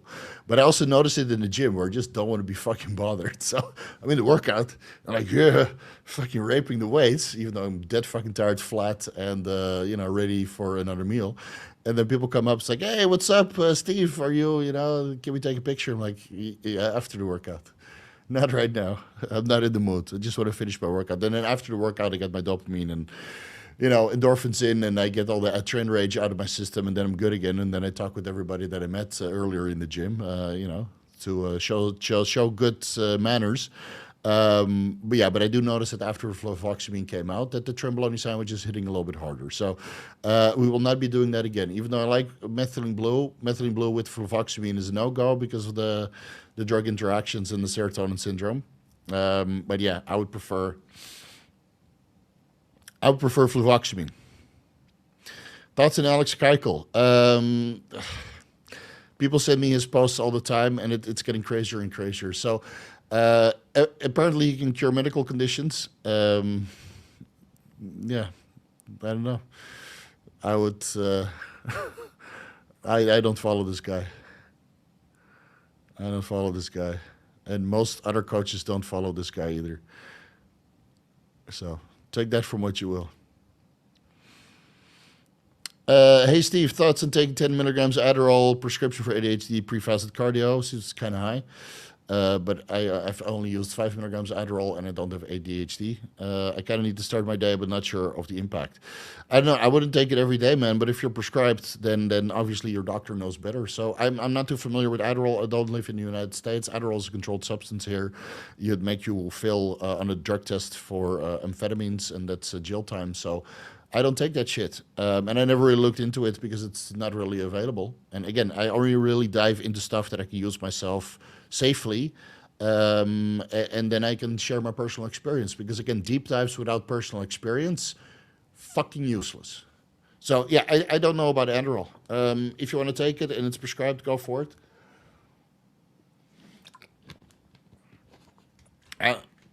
I personally, if it was available here and it was not illegal and problematic, I would not take it pre-fasted cardio. I would take real fat burners and use Adderall occasionally for, I don't know, mood and motivation enhancement. Right? It's not really a cognitive boost. It's more for motivation. So if you have a lot of work to do and you don't feel like doing it, then Adderall will make you do anything, including cleaning the house. Does cerebralizin offset the mental side effects of Tren for you? No. 5 milliliters before bed does keep me more calm and composed, but I still notice the irritability. Again, I've been dieting hard and doing the cardio and the training, and workload is at an all-time high.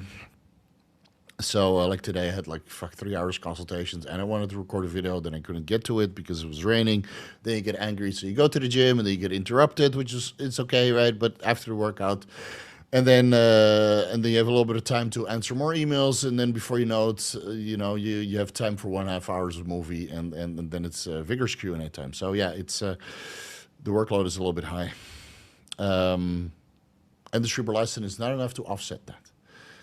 Yeah, but let's see what happens once the Termaloni sandwich comes out in 2 weeks. I'm so ready to cruise. So ready to cruise, dude. Anthony, hey, are there any drawbacks from using 0.3-inch syringes, 0.3-inch needles to inject testosterone? So that's what, 13 millimeters? Inch to millimeters. 8 millimeters. No, I think that's too short. That's what she said, half an inch. Half an inch is okay. To inject tests or other compounds in the delts, quads, glutes to minimize scar tissue compared to half an inch. Use the half-inch needles, the insulin syringes, and go sub-Q. Then you have no scar tissue in the skeletal muscle. I've been doing this in my upper glute area, and my mobility is absolutely insane, or absolutely good. Where do you place Wesley Vissers? He's looking great now. Yeah. I want him to win. Will it be enough? I'm not sure. Is it enough to be second? Absolutely. But you got to knock the champion out, and Chris Bumstead, he's got to be off. Was he off last year on Friday? Absolutely. Is he beatable? Absolutely. But he needs to be more off than last year for Wesley to beat him at his all-time best. And knowing what Wesley is capable of, he will be in his best shape. Fingers crossed. Wesley has gotten very, very good at peaking. Doesn't miss. Last couple of shows, he didn't miss. Right, with his coach and his temper and his overall preparation, flying business class to the United States, arriving early. I really want him to win. But Chris Bumstead needs to be off. More off than last year. And if he gets another lat tear or bicep tear or quad tear or hamstring tear, then, yeah, it might happen. Of course, you want to really knock the champion out, but, Wesley still needs to bring up his quads and adductors and hamstrings a little bit. The conditioning is and the separation is out of this world, way better than Chris Bumstead's. So let's see what happens when they stand side by side. I don't think they've ever been directly compared, and then we really know. I'll be front row in the audience screaming for Wesley, and then I really want to see that happen because he deserves it, man. Wesley is a fucking solid dude. Yeah, I'm a believer. Can you get a pulmonary embolism from subcutaneous injection? Have you gotten one before? No. Not that I know that you can get it, and I've never gotten that myself.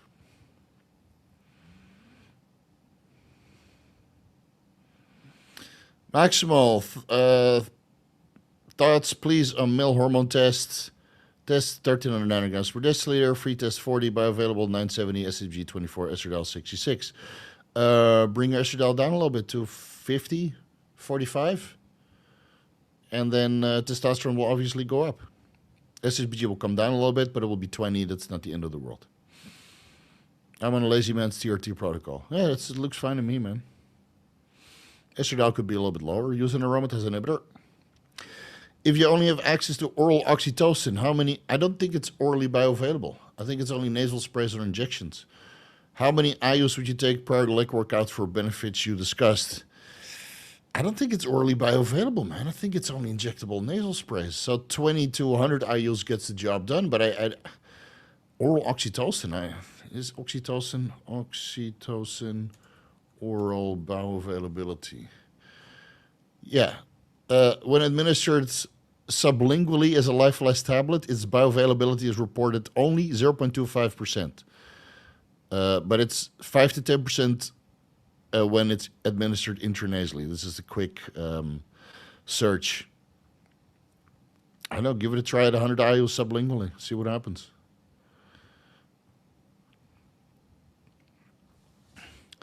Jack, yo, prolactin 450, pre-TRT. Okay, so that's pretty high. Post-TRT, it's for 50 to 400. How much of an issue do you think it is, and how do you reduce Caber side? 0.25 milligrams is rough. Okay, so find the source of the elevated prolactin. If you're using CBD, kratom, wheat products, that's probably the cause.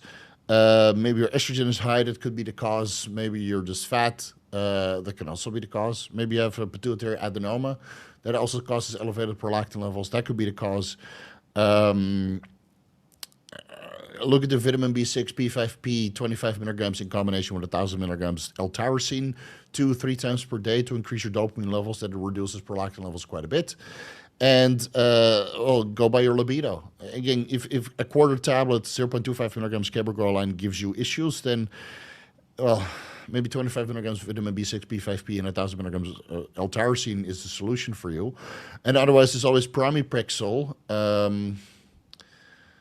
What is this pramipexole? Can't even remember what the dose was. What was it? 0.125 milligrams once? Here they say 3 times daily, but that's the medical dose. So 0.125 milligrams once daily. There's a short half-life, so I know, find the cause and address that. Hey Steve, does methylene blue help with fluvoxamine withdrawals? If so, how would you dose it? So yeah, I didn't get any of the brain zaps after coming off fluvoxamine. The irritability is back, but again, trembolone, dieting, work stress, maybe lack of sleep, I don't know. But I didn't get any of the brain zaps. So I'm assuming that serum or brain serotonin levels are still sufficient to prevent any negative withdrawal. So yeah, for me, it seems to be the case. But I haven't talked to anybody who came off fluvoxamine and then switched to methylene blue and how their mood and withdrawal symptoms were. So could be. Yeah. Do you follow Colton? I believe he said he moved to Thailand after speaking with you. Yeah, so Colton, I know Coach Colton for a very long time. He actually signed up to the private membership group on Facebook a very long time ago, just trying to learn as much as he can. So he stayed in touch. And then at one point he moved to Thailand. He was here for about 6 months to 1 year, but he lived in Pattaya. So occasionally we saw each other whenever I would visit Pattaya or he would come to Bangkok. He's in Canada now, and then I'll see him at the Mr. Olympia. Yeah, I'm not sure if he comes back to Thailand. But yeah, a lot of people move here, man. I met 2 people in the gym today who moved here because of my videos.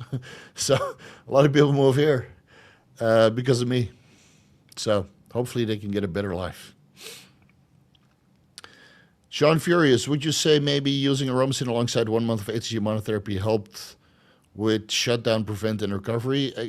You need to do some more research. These questions are, you can easily answer. I think I've answered enough of your questions. And HCG monotherapy will lower LH and FSH production. If you use aromasin, estradiol will come down. But if you want LH and FSH production to be elevated, your estrogen levels need to be to unhealthy levels. So no. The answer is no. You can control your estrogen, but LH and FSH levels will still be suppressed. It sounds like you're not ready for these protocols because the questions you're asking are you should know the answers to already. Sorry to say it, but you should know the answers to these questions already. You should know from a biological perspective how this shit works.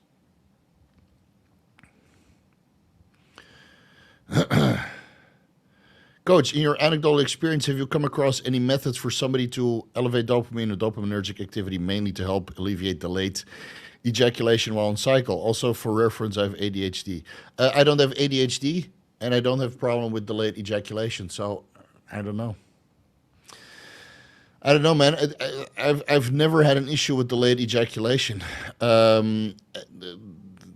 I might have lost sensitivity when I was jerking like a fucking retard because I didn't have a girlfriend. And if you have ADHD and you're watching porn a lot and you're jerking off a lot, then of course you're going to have delayed ejaculation because you have no sensitivity in your dick. Now, I have a wife. I didn't get plenty of action, so I don't need to jerk off unless I want to do a semen analysis. And even then, the day after, I already noticed that I have reduced sensitivity. So no FAP is the way to go. And then let's see if you ejaculate normally. But ADHD and delayed ejaculation, I don't really know. I don't really know, man. I have for women with obesity. Buy her a treadmill. Buy her a fucking treadmill. Fat women, man. You. How long of a consultation would be needed to review general blood work on TRT? Usually 20 minutes is enough, man. Yeah. Usually 20 minutes is enough. If you don't have any crazy problems, then 20 minutes is usually enough. I do follow no fat protocol, however, I have chronic low dopamine and serotonin levels. Okay, then supplement with L-tyrosine and 5-HTP and see if that resolves the issue. Start there. If you suspect you have low dopamine and serotonin levels, then look into 5-HTP or what is it called, L-tryptophan or L-tyrosine supplementation or both. Take it from there, and otherwise there is selective serotonin, norepinephrine, and dopamine reuptake inhibitors, and that would maybe get the job done. Tesofensine, but again, address the root cause first. Right? Why am I having delayed ejaculation? And if it's a dopaminergic or serotonergic problem, then look at the supplementing. Maybe your gut microbiome is completely fucked, and that's why you have ADHD. Could also be the case. When you look into the link between ADHD and the gut microbiome, you'll be surprised.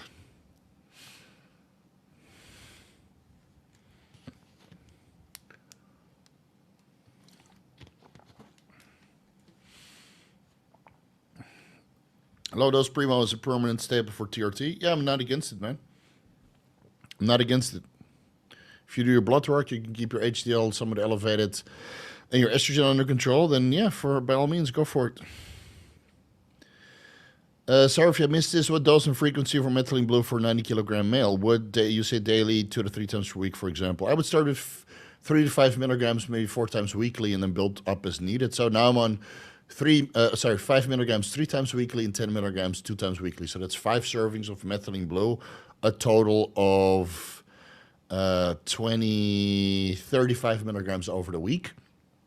It's basically 5 milligrams per day, but I skip Wednesday and Sunday, and then I double up on Tuesday and Friday.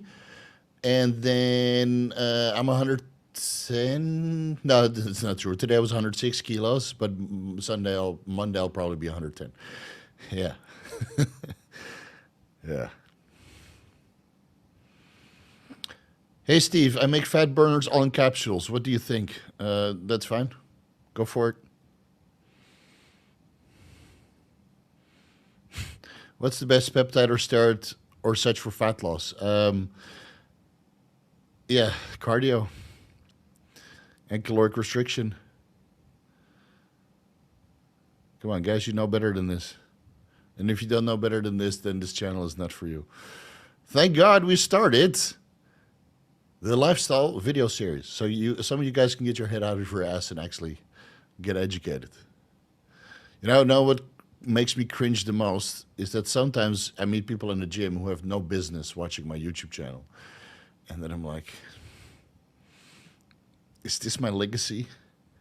These guys that should not even be watching my channel, fat and clearly unhealthy. It's like, I watch all your shit. I said, why don't you put it to practice then? Anyway.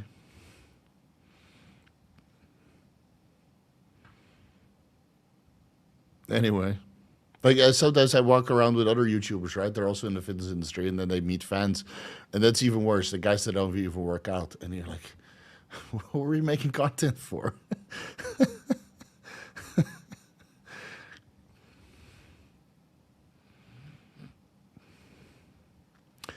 Let's see.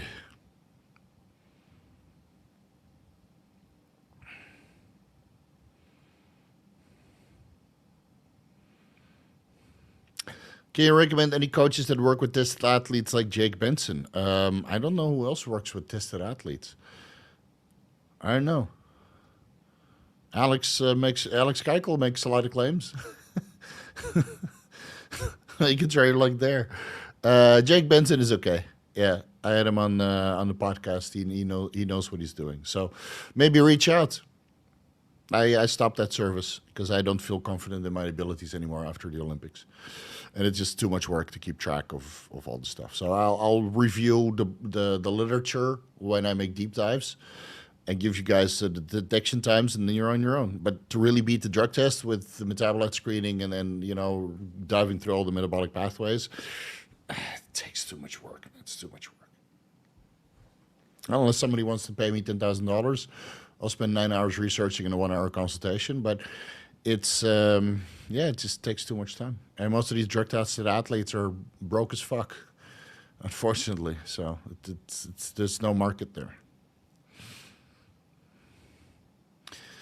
Schnupsel, hey Steve, the regions you asked for, free T3 reference range 43 minus 2.84, free T4 0.92 minus 1.17. I think you're fine, man. I don't think you need thyroid medication. What is your thyroid stimulating hormone? If your thyroid stimulating hormone was below 2.5 milliunits per milliliter, then I think you're fine. And again, it's a moment in time. So thyroid medication I would only put in when you feel that your metabolism is slowing down and your basal body temperature is going down. So if you notice that you are just cold, then your thyroid levels are really low. So I'm sure many of you guys have met women, right? I always feel cold, and they all have thyroid issues because they eat poorly and they don't exercise. But as long as you're like, I'm fucking hot all the fucking time, man. So even though I've been dieting for a long time, my iodine intake, my selenium intake, and my T4 intake alongside the growth hormone that I'm taking is sufficient to keep my T3 and TSH levels in normal ranges. So I don't need any T4 supplementation. Yeah.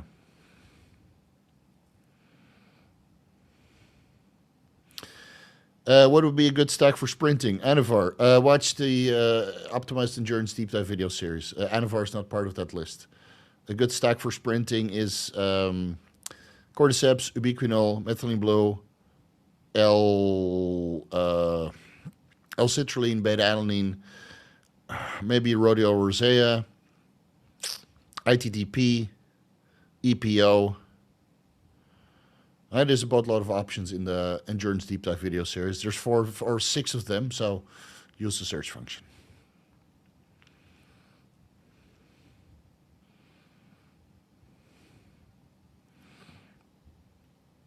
I have a varicocele, but I don't want to have a surgery. Will HCG help with spermatogenesis? It depends on the severity of the varicocele. So if your semen count right now is 0, then HCG might not even make a difference. Right? We have surgeries for a region. So you can try HCG monotherapy or HCG therapy alongside your TRT for 3 to 6 months. If it doesn't improve, you need the surgery. Don't procrastinate more, because the varicocele can also cause necrotic tissue. And then 10 years from now, you won't even be able to have a baby. Don't procrastinate when it comes to serious surgeries.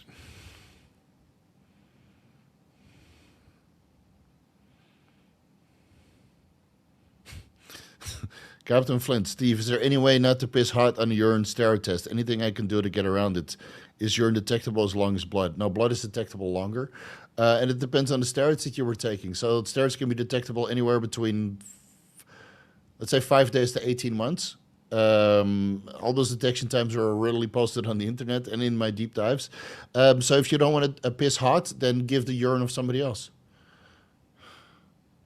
Right? Or bribe your doping officer. They all have prices, man. They're corrupt as fuck. Some of the you can bribe with the bottle of Jack Daniel's Double Black.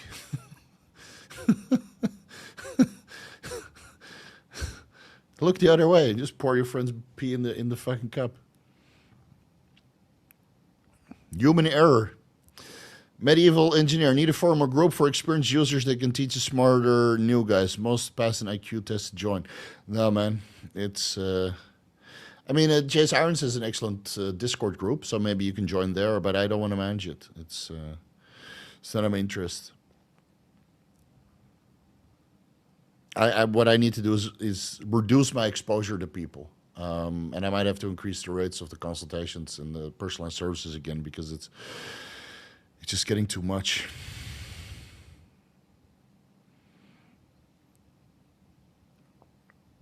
Right, and if I'm not there managing it, then it will turn into a clusterfuck, because that's how people are. I mean, sometimes I see the comments on my own YouTube, and I'm like, fuck, dude. I have to delete entire threads with just people bashing in on each other. So without moderators, and then moderators need to get paid, right? And it's no, man. Have you seen Derek's Reddit? Jesus Christ. That's a cesspool of retardation. Oh, my God. No, unfortunately, man, you just got to keep your circle small. Listen to people, and like, everybody here is anonymous, right? There's a couple people with profile pictures, but this is always the problem with forums.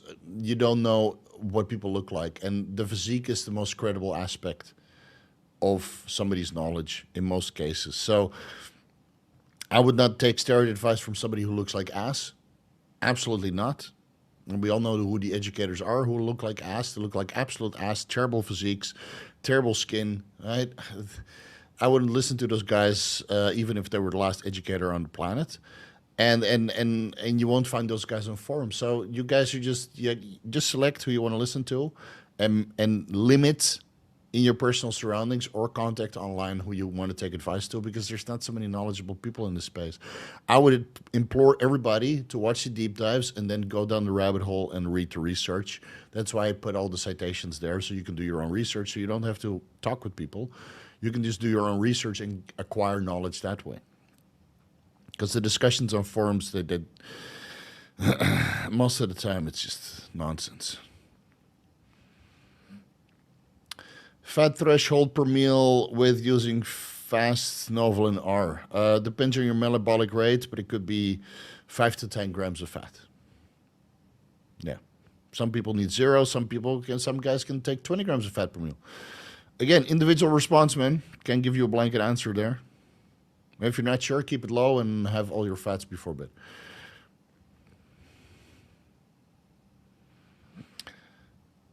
Best fat burners to take before fasted cardio. Watch the SLU deep dive. I made an entire fat burning stack there at, what is it?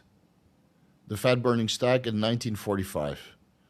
That's the best fat burning stack before fasted cardio. Already put it in there. Mirror Brick Run, SLU PP332, Methylene Blue, growth hormone. What was it? MOTC, injectable carnitine, cardarine, 5-amino-1-MQ, mirabegron or clenbuterol, or albuterol if you want, and that's about it. And then maybe some appetite suppressant, you know. Benefits. All right, just answered it already. Benefits to using Primo 100 milliliters versus 200 milliliters. 100 milliliter Primo doesn't give you post-injection pain, and 200 milligrams for 1 milliliter definitely gives you post-injection pain. There's a couple brands out there, from what I've heard, that have painless 200 milligrams per 1 milliliter. But then I'm not entirely sure what the carrier oil is. Like the underground lab that I'm using right here, their Primo 100s, totally fine. Primo 200s, post-injection pain.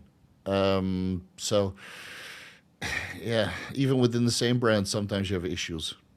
So I just stick with the pharmaceutical concentrations, you know. I have access to injectable methylene blue. What do you think? I think it works perfectly when you take it orally, so I don't see a reason to inject it. And again, it's a dye, so you might, if you go sub-Q, I mean, do you create a tattoo then? If you inject it, then it leaves a blue spot. That's what I would be worried about. Or it leaks a little bit out of skeletal muscle. You probably have a blue dot. Take it orally, man.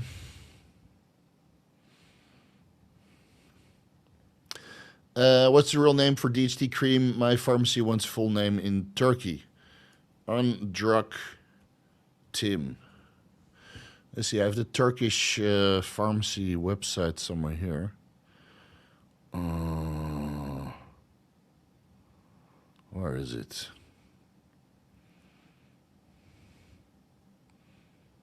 Did I have it bookmarked? There's a website where you can look into the prices and products of all Turkish. I thought I had it bookmarked somewhere.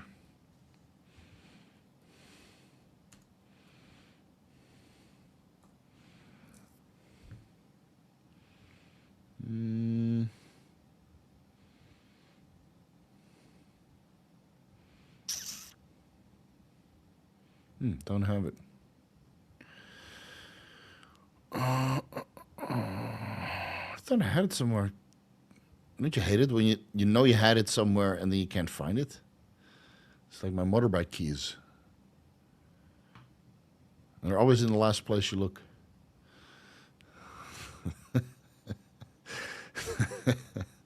Undruk Tim. It's in the chat. But I'm not sure what the name is in Turkey.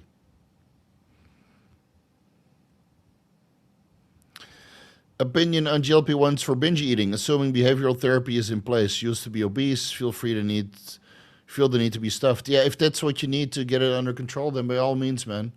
By all means, use these medications to help yourself out, because I feel hungry 24/7 even in the off season. So I'm using a little bit of tirzepatide myself, and it just makes life so much easier, dude. So yeah, whatever you have access to, start low, build your way up. And then hopefully you can reprogram yourself not to binge eat, because when you eat, your appetite is suppressed and you can't eat too much. So for me, it was a big game changer. A lot of bodybuilders are fundamentally against it because you need to suffer and it's hardcore and blah blah blah blah. That's totally fine. Let them be hardcore bodybuilders with no money because they're too angry and too moody and too tired and too hungry to focus on work. Right? Most bodybuilders are dead fucking broke. I'd rather not have the appetite and focus on that and focus on work instead and make money. So, but if you can suffer through the diet and make money, then you don't need it, clearly. Then you're superior than I am and you can have all the bragging rights. But no, I mean, if you have binge eating disorder, use it, man. Just fucking use it. Use the drugs for your benefit.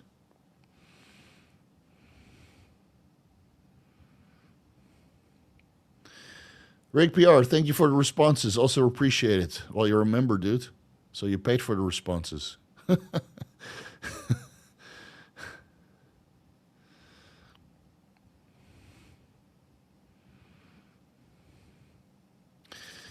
Adam, some bodybuilders are like dope heads, I swear. I had a buddy who dissolved a tap of acid in water and shot it up. You don't have to inject everything. Yeah, some people are crazy, man. I'm recommending DMP and stuff, or adipotide, or all these kinds of crazy protocols. I mean, my protocols are pretty crazy too, but at least I explain you all about the drug interactions. So, well, it is what it is. Hey guys, where's Chase Aarons and Paul Burnett this weekend? What's going on? Are these guys on vacation? I got to do everything myself? What the fuck? How many likes we got on this live stream?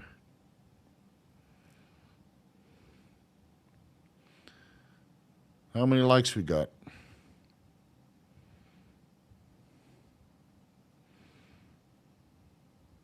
116. Abysmal.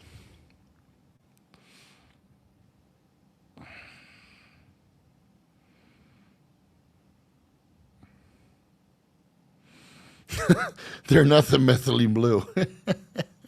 I think it was pretty cognitive and smart on methylene blue also. But yeah, dude, Motzi, SLU PP332, methylene blue, and the rest of the stack that I'm on. And some of this is inspired by Dr. Dean St. Mart's, obviously. Right? We got to give credit where it's due. But I mean, I've never felt better, man. I think if I could combine like a low dose fluvoxamine with the methylene blue, there was no drug interaction there, then I would be so fucking sweet. But yeah, you have to make a choice, unfortunately. What does glycine for pre-sleep? I mean, it helps you relax, and glycine helps with collagen synthesis, so it's a win-win. I took like 2 grams of glycine with each meal for a while, with essential amino acids and HMB. Can't say that it made a difference regarding anabolism, but if you take like 3 to 5 grams of glycine before bed, kind of helps you calm. But the saffron extract does that, and L-theanine does that, and low GABA does that, and melatonin does that. So pick your relaxation amino acid and or hormone, and then stick with that. Any interest in testing out BAM15? No. No, I'm intrigued if it's less toxic than DMP, maybe another anecdote or anything that's a mitochondrial uncoupler. Now that I've upregulated my mitochondria and my mitochondria are super happy with me, I'm not gonna do. And I know as soon as I make a deep dive, like dude, the amount of SLU PP332 sales and the amount of mirror big run source requests that I get on a daily basis, it's been insane. So from what I've read on BAM15, I don't even want to talk about it. Same as with DNP. And if I'm treating you guys like children, then yeah, sorry. I have so much capability to move product, and this is just something that I'm not for. So BAM15, DMP, adipotides, those compounds I will never talk about. I'm not going to test them, and I'm not going to make deep dives. I only talk about compounds that I like, endorse, and that I feel are beneficial. And from the research that I've done on BAM15, I think there are much more suitable options out there, right? I know everybody wants to get fucking shredded and stuff, but I've made so much content on how to get shredded. So I think you can do it with that. Medieval engineer. Honestly, in transparency, it's in short supply these days on the internet. Here's some dinner funds. You're the man. Yeah, it's, I don't know if it's getting worse, though. I think it's getting worse, it seems. It's so hard to find, like, of course, with Chase Irons and Paul Burnett, Kurt Havens, Dr. Dean, right, and everybody in our group, like Aaron, I mean, we're fucking as transparent as Casper the Ghost, right? We talk about it. Not everybody believes us, unfortunately. Right? They don't believe my dosages or Aaron's dosages, or they think Chase Irons is crazy, or he's lying about that he's megadosing stuff when he's taking far less.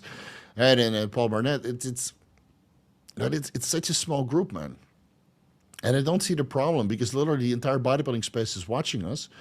And many of these guys don't want to give us credit for the shit that we introduce because they're scared to promote. Oh, you got his information from Steve. Oh, you got his information from Chase. Oh, you got his information from Kurt or Dean or whatever.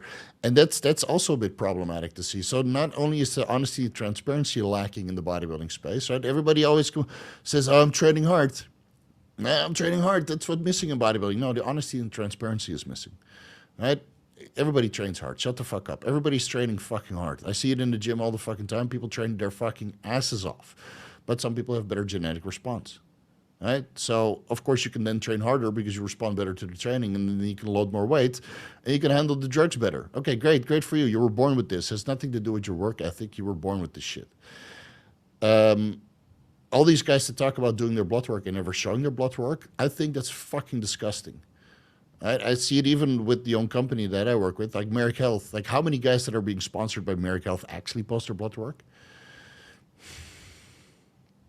Right? It's important to do your blood work, guys. Post your own fucking blood work, fucking loser. I do every month. Chase Irons does it every month. It's not difficult. Right? This is severely lacking in the bodybuilding space. Right? They promote a service and yet fail to show the results of their own. I think it should be mandatory. I'll talk to Derek. So listen, all these guys that are with Merrick Health, tell them to post their fucking blood work. Let's see if these guys actually practice what they preach.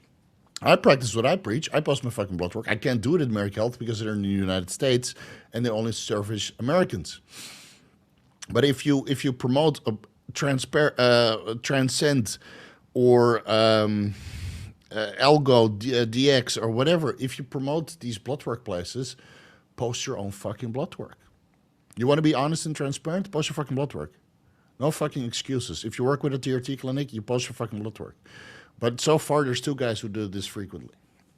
2. For fuck's sake. 2.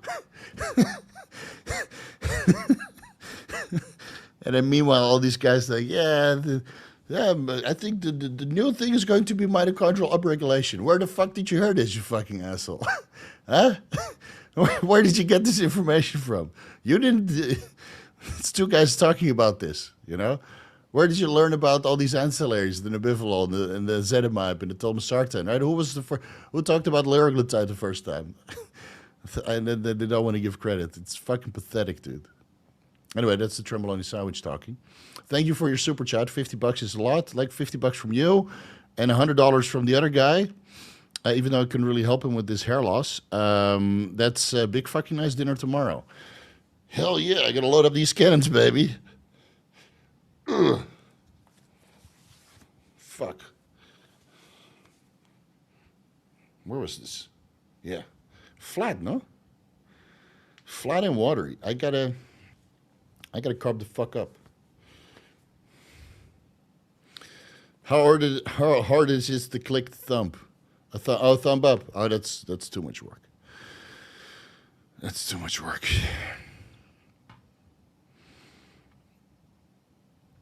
Because the problem with the postal service, my ACG was in shipment for a month. Is it still good? I don't know. It's not expected low high temperatures. Urine is purified Indian pharmaceutical. Reconstituted. If it's cloudy, it's probably not good. And if it's clear, then it probably still works. But I would still advise you to do a beta HGH serum test and see how much your nuts get bigger. Recombinant was not available at the time. Yeah, I think recombinant is a little bit hard to find right now. Guess whose fault is that?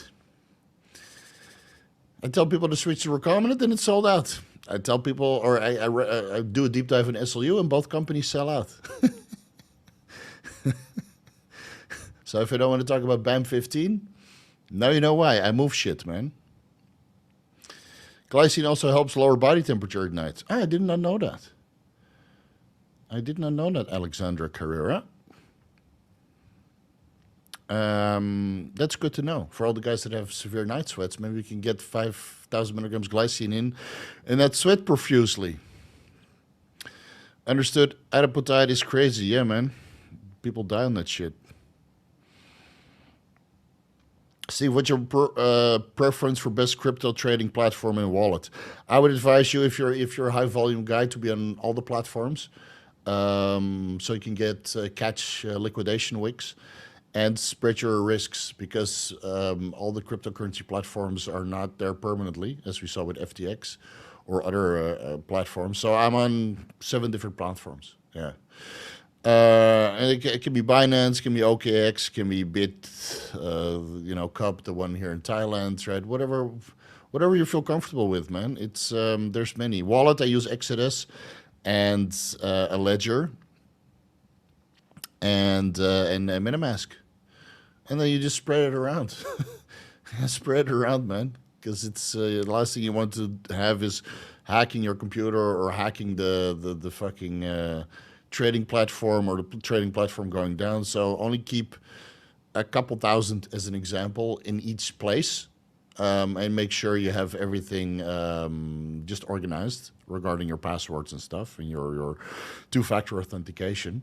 And if you do that properly, and then ideally you have a separate laptop for your cryptocurrency trading, then so that's not linked to an email where you could get potential viruses. So that's completely locked up, because like if you have let's say $1 million in crypto, you don't want to put that in your, on your regular shit. So Spread your chances.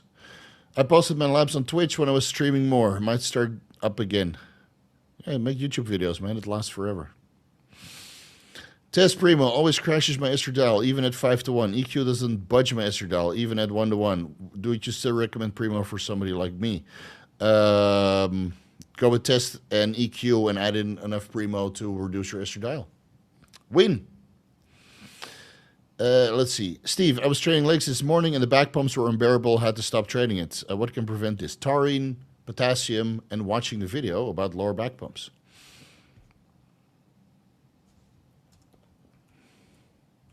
Taking out the anadrol or the anabol. Helps also.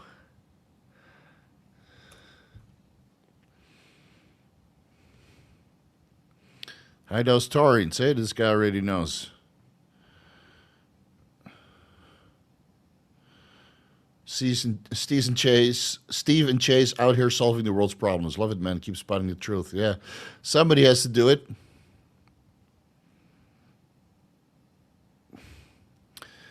Gary Fearon, you the man. Keep all the great content you produce and educational folks. Need more people like you. Yeah. Yeah, we need more people like me. But we have a good amount of people like me, man. It's, again, the group that we have. You can meet all of us at the same time at the Mr. Olympia booth 201. We're all going to be there. All the good people, all people that I consider my friends, besides Derek, because he's just too busy for the Mr. Olympia, I guess. Derek, I also consider a good friend. But everybody else that I really like in the fitness industry is going to be there. I just heard that Scott McNally and Victoria Felker are coming, so I'm very excited to see them as well. Those are also good people. Hopefully Wesley can swing by, right? And Martin Fitzwater, I consider him a good guy. I think at the Mr. Olympia we'll have a very good collection of smart educators, all at the same place. Hopefully a lot of our friends can swing by, and hopefully some of you guys can swing by to come say hi. But yeah, we have a decent amount of good content creators, I would say. Yeah, a decent amount. But there's always room for more, man. There's always room for more, right? And I don't consider anybody competition. We're all spreading the gospel of PED education. As long as I agree on how that message is conveyed. And I don't agree with all PED educators. I get plenty of collaboration requests, and I'm like, fuck no, dude. Do you want to do a podcast? No way. No way.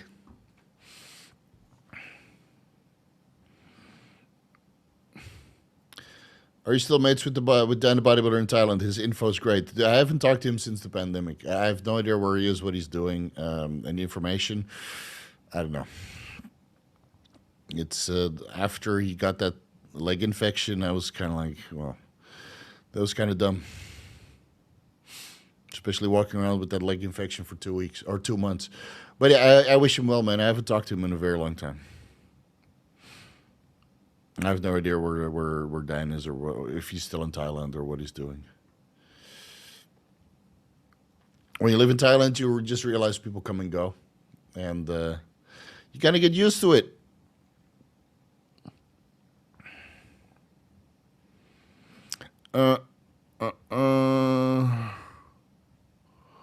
Let's see if there's some more cool questions.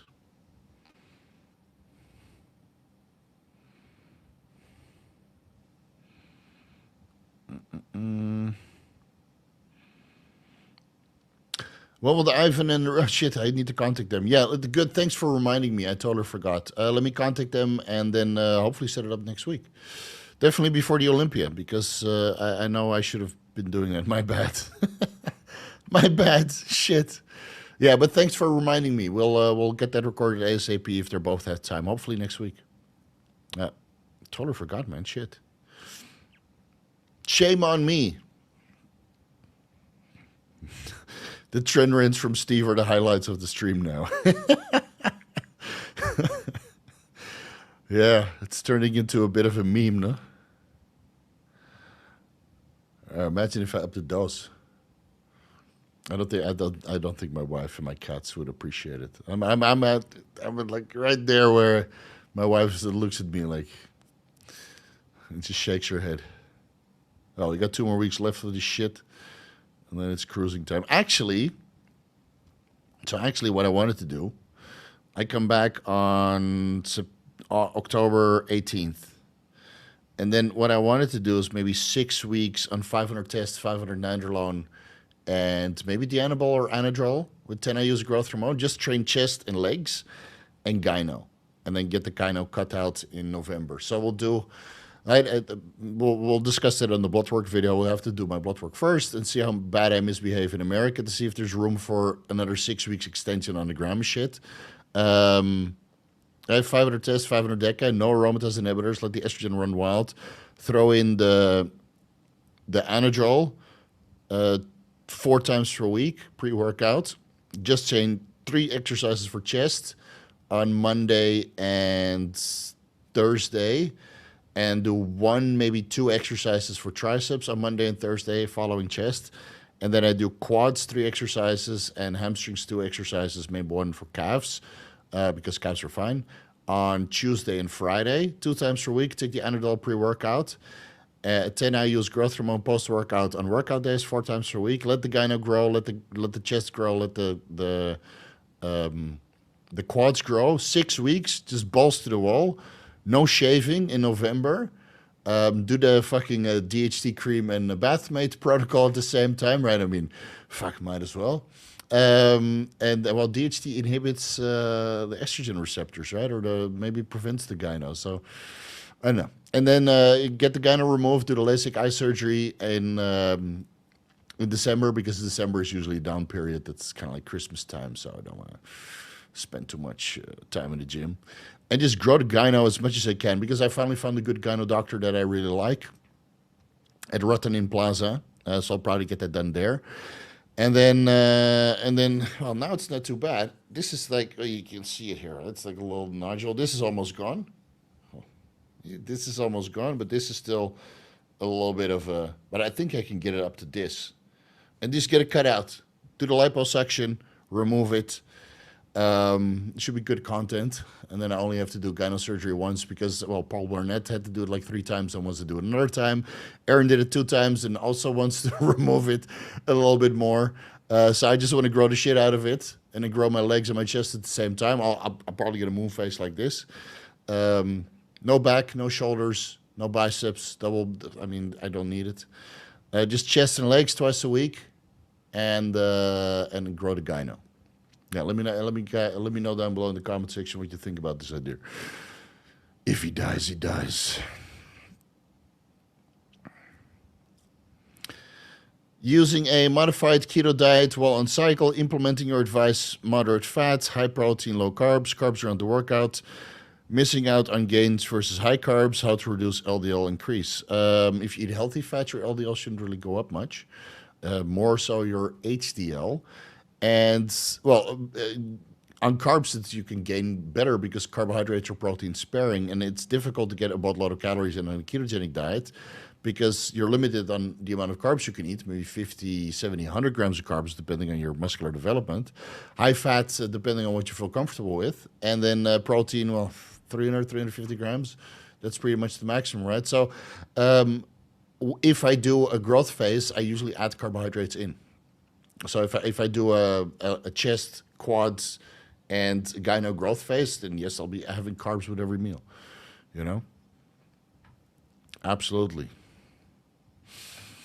What's the gyno surgery price out there? Depending on the severity and what you want to get done, like with liposuction, some cosmetic surgery alongside of it, it could be like 100,000 baht. That's about $3,000. Some places do it for $1,500. But typically it's like, let's say $2,000, typically. Yeah. Not the end of the world. It's like you buy Bitcoin on Monday and then you sell it on Friday. You probably got $2,000 already. Buy it before the FOMC meeting. It usually goes up, and then depending on the result of the FOMC meeting, it either goes up or down. Yeah. LASIK was the best elective procedure I've had done. It's going to blow your mind. Yeah, my eyesight is not getting very, very good. And I feel that need to wear glasses even when I'm working now. So, I know, I just don't like glasses. Favorite healthy carbs? I'll discuss that in a nutritional video, but it's a mix of white, black, and red rice with white, black, and red quinoa in a 2-to-1 ratio. So you mix all together in a 2-to-1 ratio. So 2 rice, 1 quinoa. So that's 1/3 white, 1/3 red, 1/3 black. And then it's 2 times as much as the quinoa, also 1/3, 1/3, 1/3. Add in the chicken stock, some kidney beans or red beans or peas. What is it? Black-eyed peas for extra protein content and a little bit of different texture. Man, I can eat that all day. I can eat that all day.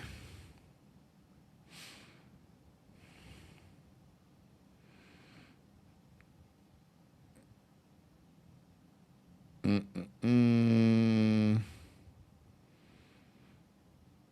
think we're kind of done here, no? Yeah, we've been going on for 2.5 hours. I'm getting kind of sleepy. Let's see if there's anything interesting. Yeah, it's more of the same stuff. All right, let's wrap it up. So, guys, for the guys who were not here, if you hit me with a super chat, you're fucked.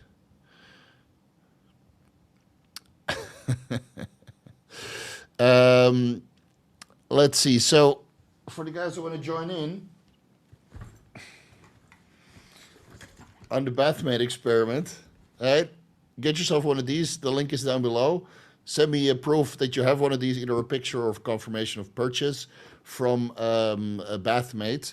And then I'll send you a protocol over the next couple of days. I still need to finalize that, involving DHT cream, BPC-157, TB-500, Cialis, and growth hormone, and an entire protocol on how to set that up over the week, because I want to get some anecdotal experience from you guys over the next 2 months, alongside my anecdotal experience on how to grow my junk a little bit more, because, well, when my wife is pregnant, she's going to be a BBL, obviously, and then I need to be a BBC. And we're not going to do cultural appropriation where we're going to inject melanotan 2 to have a tan match to the BBC. I just need a little bit more because I know my wife will probably gain a couple of pounds. And I would still like to get, some sort of action in. Probably not too hard because, pregnancy sex is, I don't know. It kind of messes with your mind, right? So anyway, so if you want to join in, the discount code for 10% is down below. And then give me a couple of days to kind of compose the cycle. I would like to have at least 10 people to join in. But if it's 25, it's 25. Anybody can join. All you have to do is trace an outline of your junk before and then every week. After like 4 or 5 sessions of pumping and DHT and the growth hormone and Cialis applications. And then let's see if we can reinvent the wheel and grow a member that when you throw it on the table, it goes like this. And with that, we're at the end of the Vigorous Q&A. Next weekend, it's my birthday. We're not going to do a PED discussion. Next weekend, we're going to keep it real. We're not going to do any drug talk. I don't want to discuss anything about performance-enhancing drugs. I need a fucking break from the PED question. So it'll be a birthdayerous Q&A, which is non-PED, right? So if you don't want to join, don't join. But if you want to join for the festivities and the Tren rants, then by all means, you're invited right now. All right, see you guys next weekend. Peace out. Enjoy your weekend and have fun. I know I will.